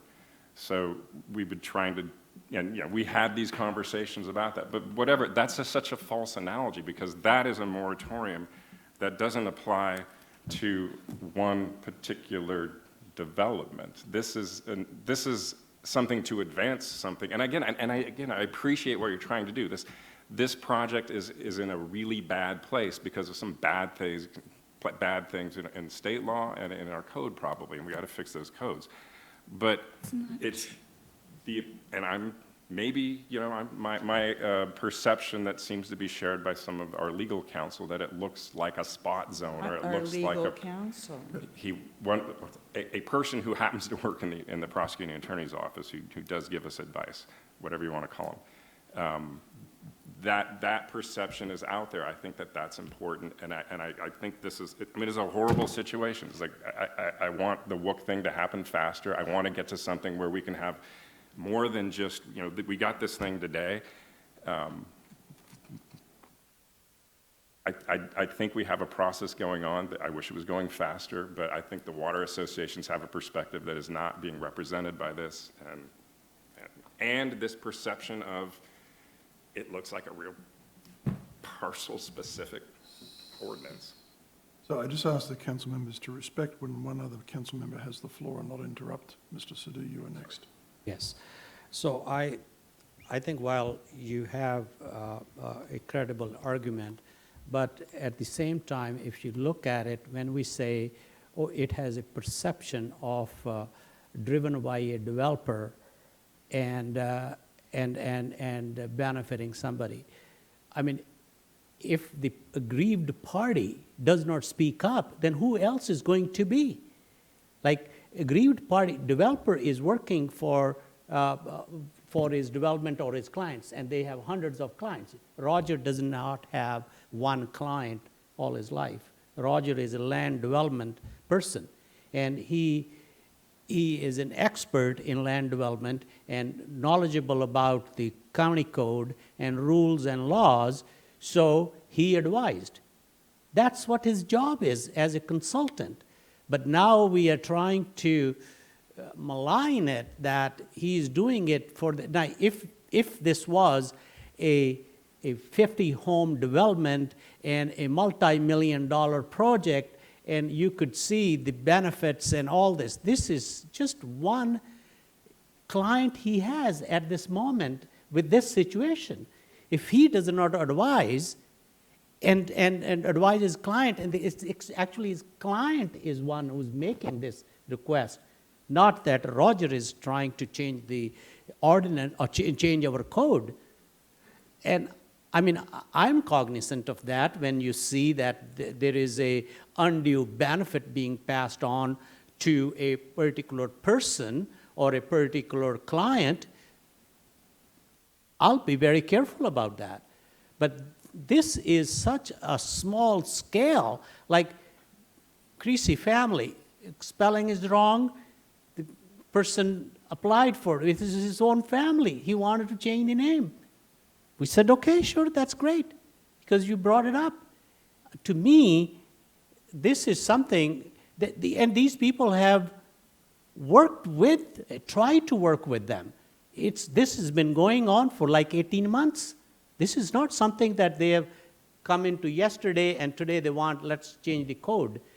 They have been coming to the council meetings, coming to the WOOC meetings, before that they've been coming to the council meetings and asking for relief or some kind of resolution.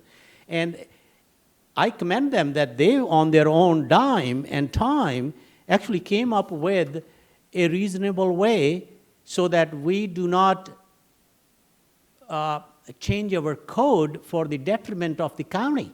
Like, it does not detriment the county in any way. I don't see that. Like, if we pass this thing, that it's gonna open floodgates of wells, or it's gonna be 5,000 new wells dug up tomorrow, it's nothing like that. It's, like, when somebody has a problem, the solution is going to be somebody has to create an option. I think this is just created an option. They did not change the rest of the code. They said, add one more option. If person meets 4 conditions, they have to be more than 500 feet. It has to be less than 4 lots. It has to be, they have to have a legal water already. So when I was reading this, I was seeing this, I saw that very reasonable way of creating a solution, creating an option for a lot of people who may or may not fit into that. So that's how I see it. So I'm requesting that rather than comparing it to a huge change in our code or calling customized zoning, I think that's really stretching it, that it's a customized zoning. This situation, and they have not just bought the property, they have lived there for maybe 30 years. It's not that new situation has been created. So I really support this, and I would recommend, I would request that we should be compassionate and see this as what it is, rather than trying to see what perception it is going to be. I'm willing to take that perception and talk to the public that why I'm favoring this. I'm actually doing it on the camera right now. why I'm passionate about it. I think it's a reasonable thing to do. Mrs. Brenner. I'd also like to add, for those of you who haven't been around a long time, Roger Elmskar was a county planner for years, so he does know about county planning. And this whole, I just don't understand why this isn't what we do. This is exactly what we do. And you know what? Even if it ends up helping one person, that's a good thing than helping nobody. Mr. Donovan.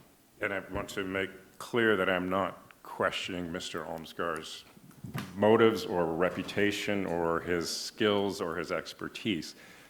But the more we start talking about it, it's just for one person, if we're just doing it for one thing, that's the worry. We didn't change a road name and have a financial benefit transferred to somebody who proposed the road change.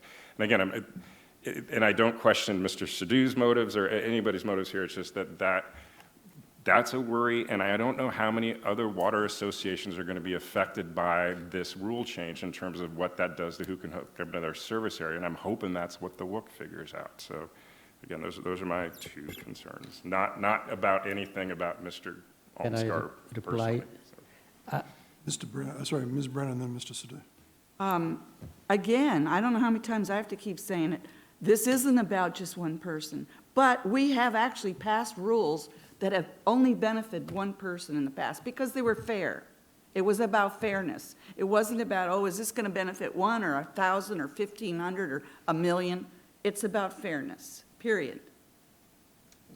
I think listening to Mr. Donovan's argument, I immediately embraced the interim part of it. I think we are arguing the same point, but the perception and are we doing it in the best interest of the county or best interest of county administration as well as county residents? You got to balance that. And I think that calling it interim mitigates the time it may take 12 to 18 months to do that, but it leaves us the authority that we could reword it, or maybe WOOC comes up with a better option or number of options that we don't need this option then. But I think in the interest of serving our constituents, I believe that we should pass this as interim ordinance. Mr. Bird and then myself. If that, to address your concern, Councilmember, I might suggest that we expand the ordinance then by either further reducing the number of feet required from 500 feet to say 300 feet so that more individuals would be included, or that we, well, more individuals would be included in the exemption, potentially. Or that we expand it by including individuals who don't currently have wells. And that way it would address a greater population or potential population. So I'm going to speak against the motion to introduce for a couple of reasons. One is John Walpers has told us that the WOOC is 2, maybe 4 weeks at the most away from coming back with a recommendation, and I don't see the urgency to accelerate this ahead of that. The other is just a quick Google of the following words: RCW Private Water District. It comes up in RCW 57. Did you say water district? Yes, Ms. Brenner, I have the floor. Would you? This isn't about water districts. No. Ms. Brenner, I have the floor, and I'm entitled not to be interrupted. RCW 57, so the words on the search was Private Water District. RCW 57, RCW 70, RCW 54, RCW 90. All these items come up with those words, and it is to do with the private water districts that are providing, that have the jurisdiction. I would like to instruct our attorney, the council's attorney, to do the research and come back to us and tell us where we are likely to run into problems exceeding our authority, interfering with state law, because my best guess is we are stepping into another jurisdiction that outranks us. I share Mr. Donovan's concerns that this is currently positioned as one person. Why? Because I think the idea of doing this as an interim ordinance is the worst of all worlds, because it looks like we're changing the rules long enough for one person to have what he wants, as opposed to taking the interests of the entire community into consideration after due diligence. So I support Mr. Donovan's motion and will speak against it. I think, Ms. Brenner, you were next, then Mr. Bird, then Mr. Sadoo.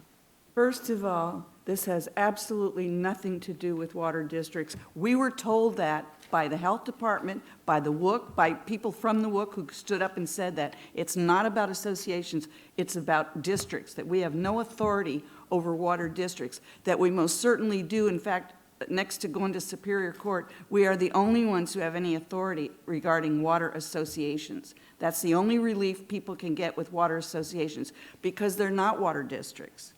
And to keep, looking up definitions about water districts has absolutely nothing to do with this proposal.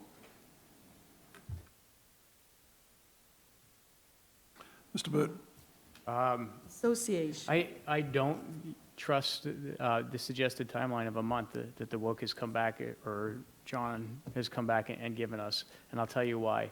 The September 30th deadline that we originally gave was a deadline that was suggested to me by the members of the WOOC. They came to me and said, if we think we could get this done by September 30th, and we'd like you to make that proposed as a resolution and give us that amount of time.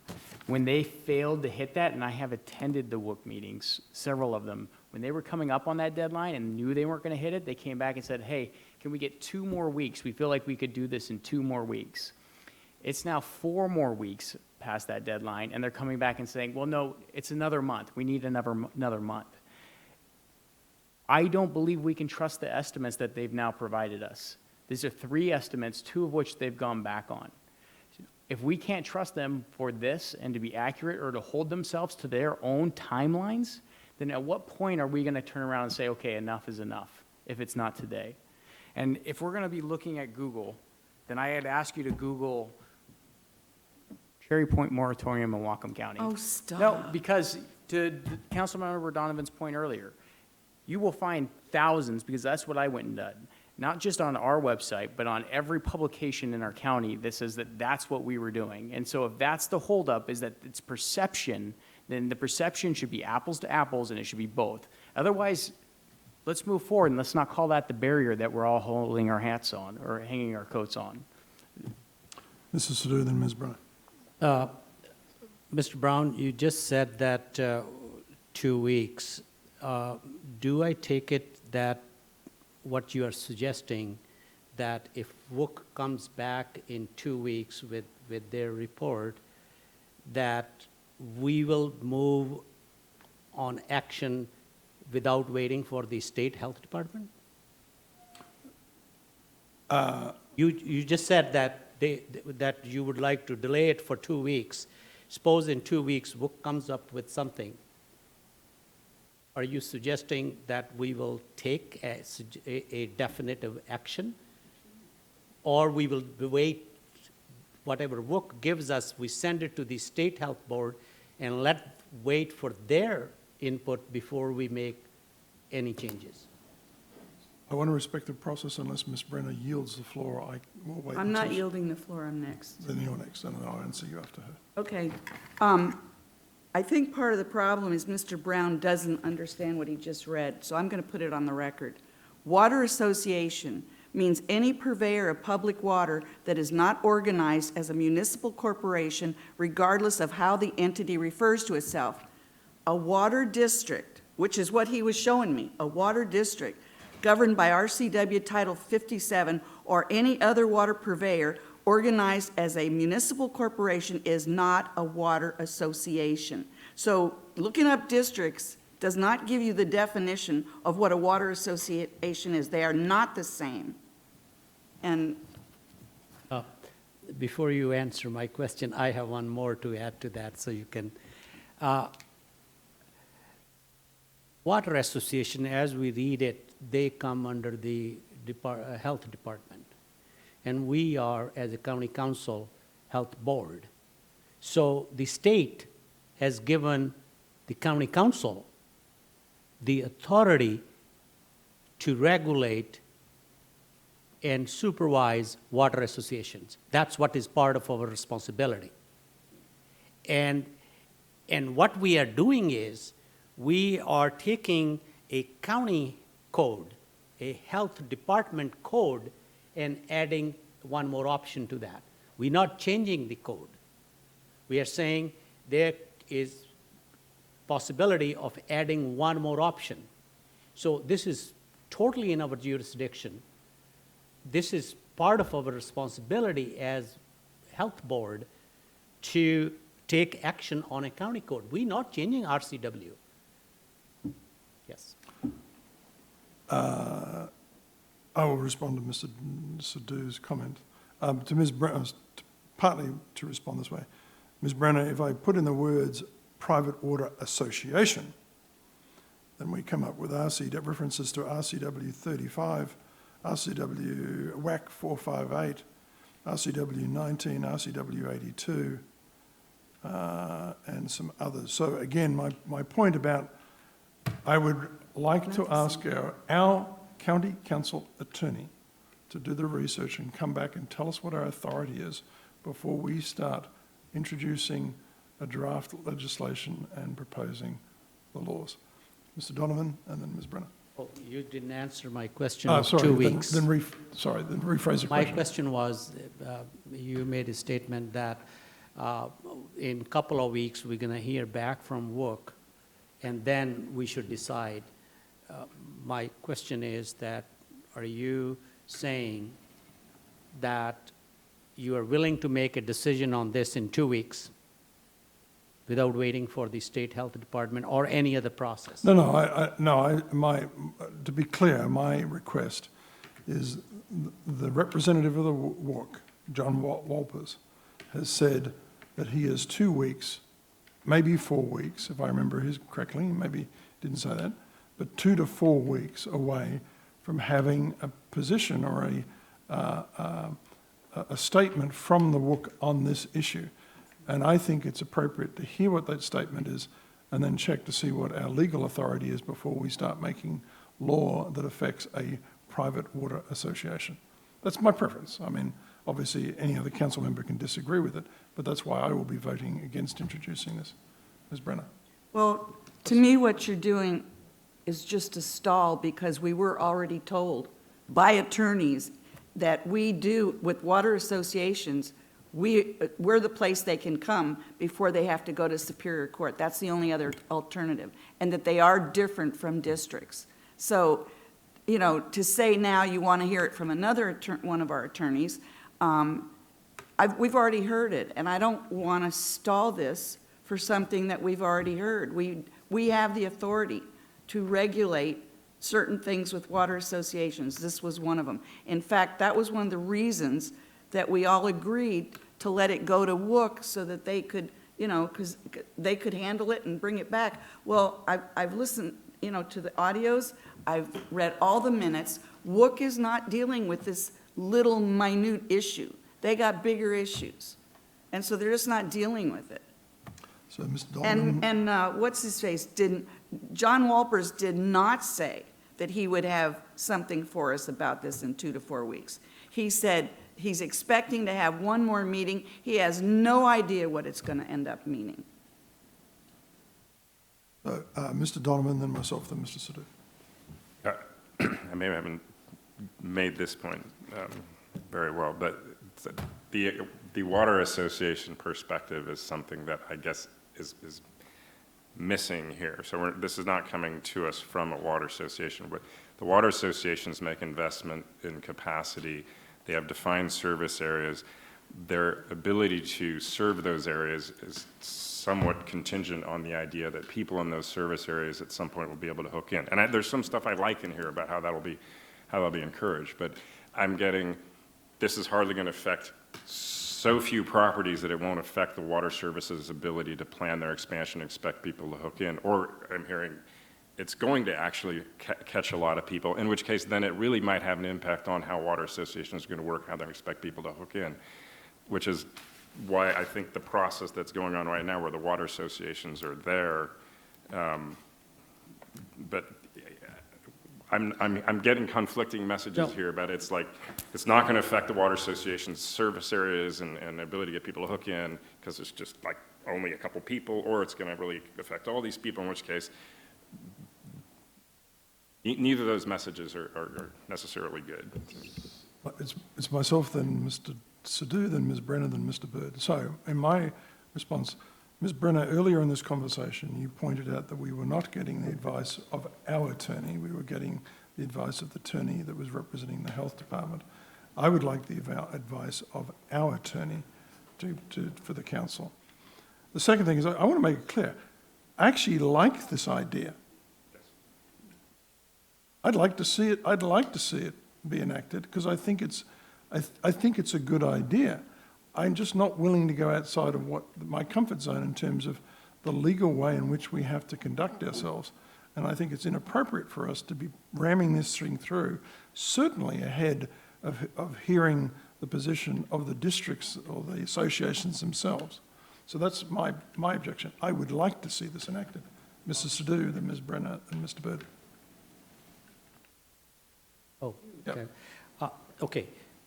When I attended the last meeting with WOOC, and I did address the members of the WOOC. We have, say, 100 associations, and there are 100 versions of their documents. Some have 5-page document, some have 25-page document, and they are not consistent at all. That's the first thing they know, that all the 100 associations wrote something down 25, 30 years ago. Some have only 10 connections, some may have 25 connections. They sit down, they took paperwork from another association, they copied, they changed a few things, addresses, and no one matches with other thing. The biggest issue in front of them is consistency of their laws. And now this one, what was suggested, and I wish that Mr. Walper was here, the one thing I suggested to them, why doesn't county health department came up with 10 different points that these are our guidelines. You can take these guidelines and go back and rewrite your association's water system wording, which meets these 10 conditions. And you can add more or less or anything to that. That far inconsistent they are.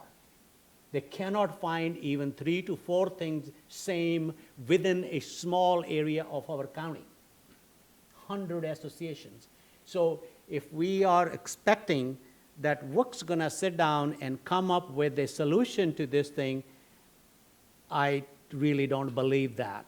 They don't have the ability in 2 weeks to address these 3 issues: transparency, timeliness, and reasonableness. These 3 things are not even a theme of these 100 associations.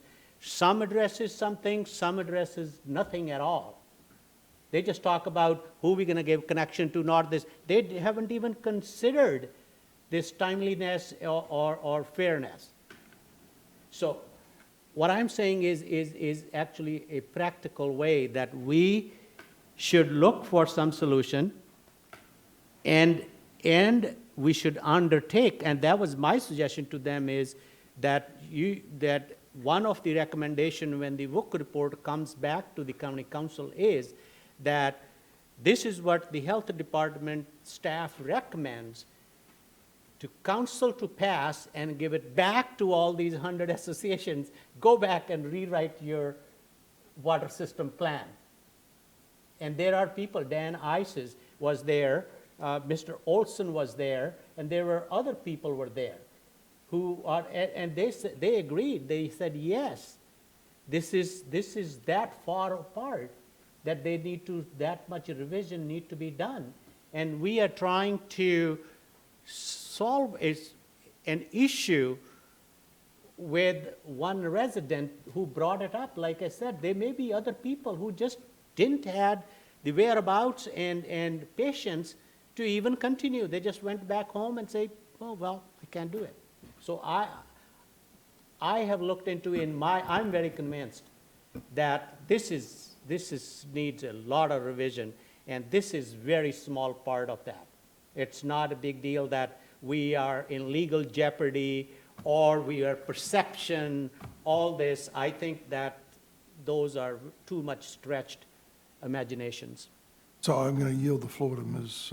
Frakes to give us. Well, I just wanted to say really briefly that I heard through Mr. Wolpers that someone associated with the association threatened to sue the county over this. And because of that, I think it is appropriate that we meet in executive session next council meeting before you proceed with this. Thank you. And I just want to clarify something. Madam Clerk, you sent me a note about this motion being Ms. Brenner's, and what was the context? Have I treated it as if it's somebody else's? I thought that I heard you say that Mr. Donovan's motion was on the floor. Oh, okay. Earlier. So for clarity, to introduce this as your motion, is correct? What? It's your motion to introduce this item? It's my motion. Your motion? Actually, we are co-sponsoring, Barbara and So I just need to know who made the motion, who seconded it. I don't remember. I don't One of us remember did, that. one of Let's us say it was didn't. Sapol and then Barbara. Who wants to make the motion? Who wants I to want to second? make a motion Okay. that I want to make a motion that we should introduce it. Okay, so Mr. Start it. Sadhu makes a motion to introduce. Are you seconding? second. Okay. Okay. But you said I was next to speak. next, So, we can introduce this and still have our executive session and not have anything go ooh ah, you know, that we're not following something, which I know we're not out of line with this thing. But I also wanted to point out one of the problems, which is what has got us into this position right now, is generally speaking, with many of the water associations, when someone is in their service area and can't be served because there's no water main close, they generally issue a letter of denial, and then that person has the right to use his or her well. This was a situation where you've got a water association that knows that it can't be held accountable pretty much. Someone would have to have a lot of money to go to Superior Court, so they're just going to do it. I don't know why, but to me that is like so outrageous when it was a simple letter of denial that should have happened. And that's what Lots of the other water associations do. So to say that we're in some unique situation, we're not.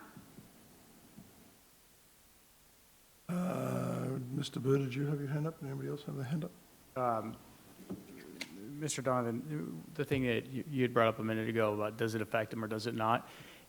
In this case, it's if they won't issue a conditional letter of denial. If they do, they can issue a conditional letter of denial that says when we get there, you're required to hook up. So this is only dealing in that situation where a water association says, hey, we're refusing to address your issue in a manner that's timely and reasonable. And so that's why it would not typically affect a future service area for water associations moving forward. So, and then as far as the lawsuit goes, I mean, are we going to kowtow to everyone who says that they're going to sue us? Maybe we should be considering suing this water association as a county because they're not upholding the law and being reasonable and timely in how they're dealing with the situation. Mr. Donovan and Ms. Brenner. I'll actually echo some of what Mr. Brown said. There's a lot in this that I think is good. I think it's just the way we're going about it.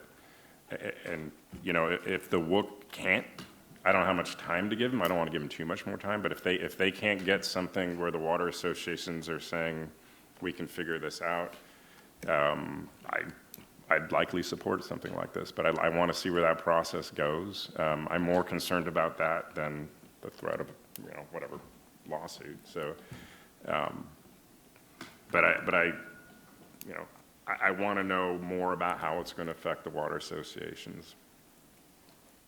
Brenner, and then I'd just like to encourage us all to wrap this Seems up. to me an easy thing to do then is to put it on for introduction. Maybe it will get somebody off their butt, and they might get something done. Yes. But if not, and we'll have plenty of time to speak with our attorney and do anything else you want to do. This is for introduction. My point is the same thing, that actually if we introduce it today, that would give WOOC and Health Department, everybody, put them on notice that they got to do something. And we're not passing anything today. We're just putting it on the docket that, yes, this is an issue we want to talk about. And I think that would actually help resolve this issue. And we would know on what grounds they want to sue. The Health Department and County Health Board is responsible for the water system regulations. It's a county code. So I think that, you know, if it comes out to be, then we will look at that. But I don't think that we should, if we introduce, we can take it back as well. It's not the end of the world that we introduced it. Now it's become a law. It's just putting it on the docket. And I think that putting it on the docket is more important to get to a resolution, whichever it comes out to be. I don't care. Mr. Bird. Councilmember Baloo, we could solve this real quick if we knew which way you were going. I think that the, I would, I'm actually, would like to hear more. I'd like to hear more from the water associations. I think it's fine introducing it, but I would advise the council to, I would like to hear from the legal counsel in executive session before the final vote. Yeah, and I agree. But if it is on the... Speak in favor of the motion. Introduce. Introduce. Call for the question. The question's been called. Any discuss? Oh, there's no. It's not debatable. Second that. All right. We have a motion and a second to call for the question. All in favour of calling the question, say aye. Aye. Aye. Opposed? That passes 6-0. Now we're back to the original motion. I agree. We use sessions like this to discourage people from running for office. No, it's not. I think that's lively discussion. I really liked it. It's calling for the question. It stops everything. Let's vote. Okay, so we're back to the original motion. The motion is to introduce this ordinance at the next council meeting. All in favour say aye. Aye. Aye. Opposed? No. You were an aye? Aye. Okay, that passes 4-2 with Brown and Donovan opposed and Mr. Buchanan excused. Now let's do something really controversial. Minutes? Natural resources. Yes. Natural Resources was 9:30 this morning. We had a really interesting presentation from Chief Steve Bear, the Fish and Wildlife Enforcement Officer. Chief for the state gave a report on what Fish and Wildlife does enforcing a lot of poaching, fishing, hunting issues. We have 4 of their enforcement officials here in Whatcom County. They're also one of their marine agents is based here. But that was a really cool presentation. Then we had an exciting update on engrossed substitute Senate Bill 6091, the WIRA 1 discussion. Did we resolve anything?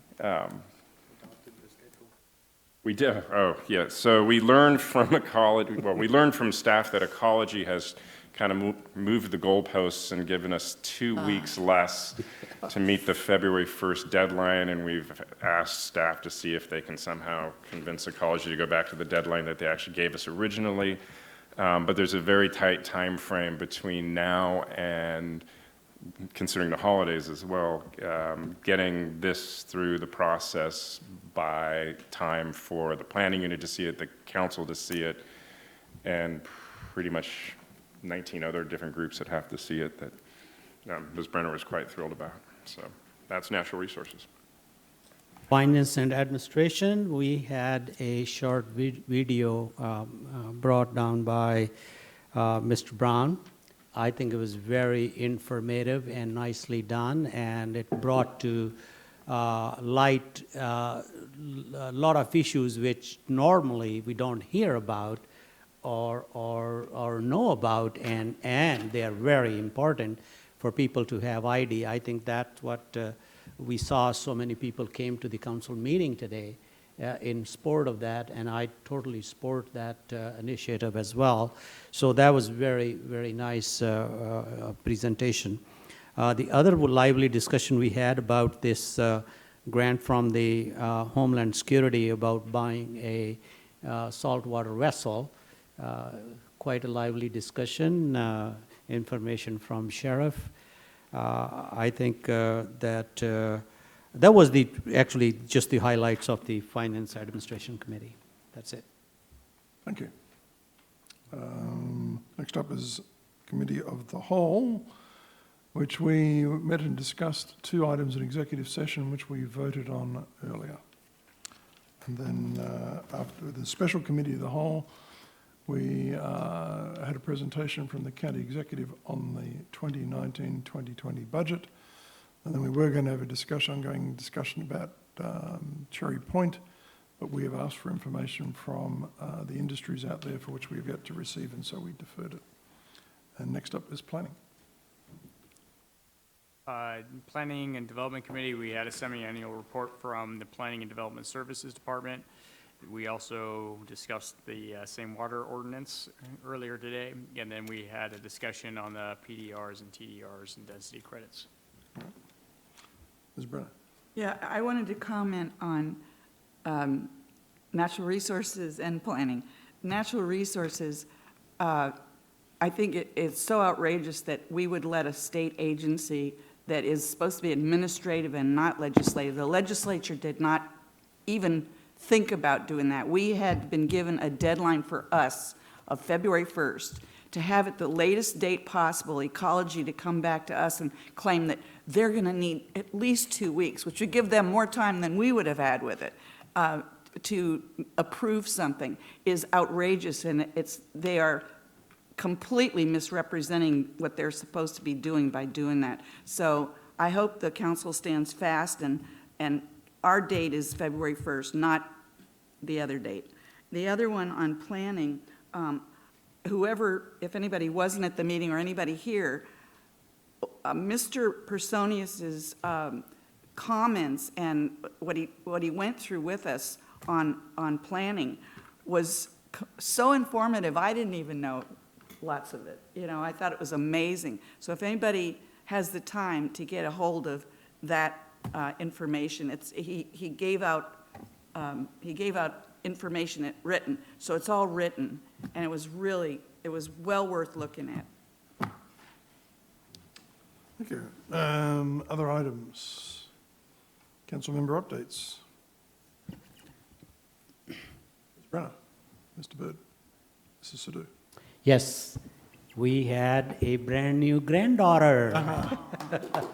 So that was last week, and very, very exciting. And the second thing I want to share, that the Arch of Healing, the project we did early in this year, has received a Peace Builders Award by Whatcom Dispute Resolution Center. So they just nominated that, and they're going to have a program in November to give that award. And I think, makes me very proud of all the work the whole community, everybody did together to create that monument. Thank you. And having had, now this is your second grandchild, aren't you? This is your second grandchild, yes?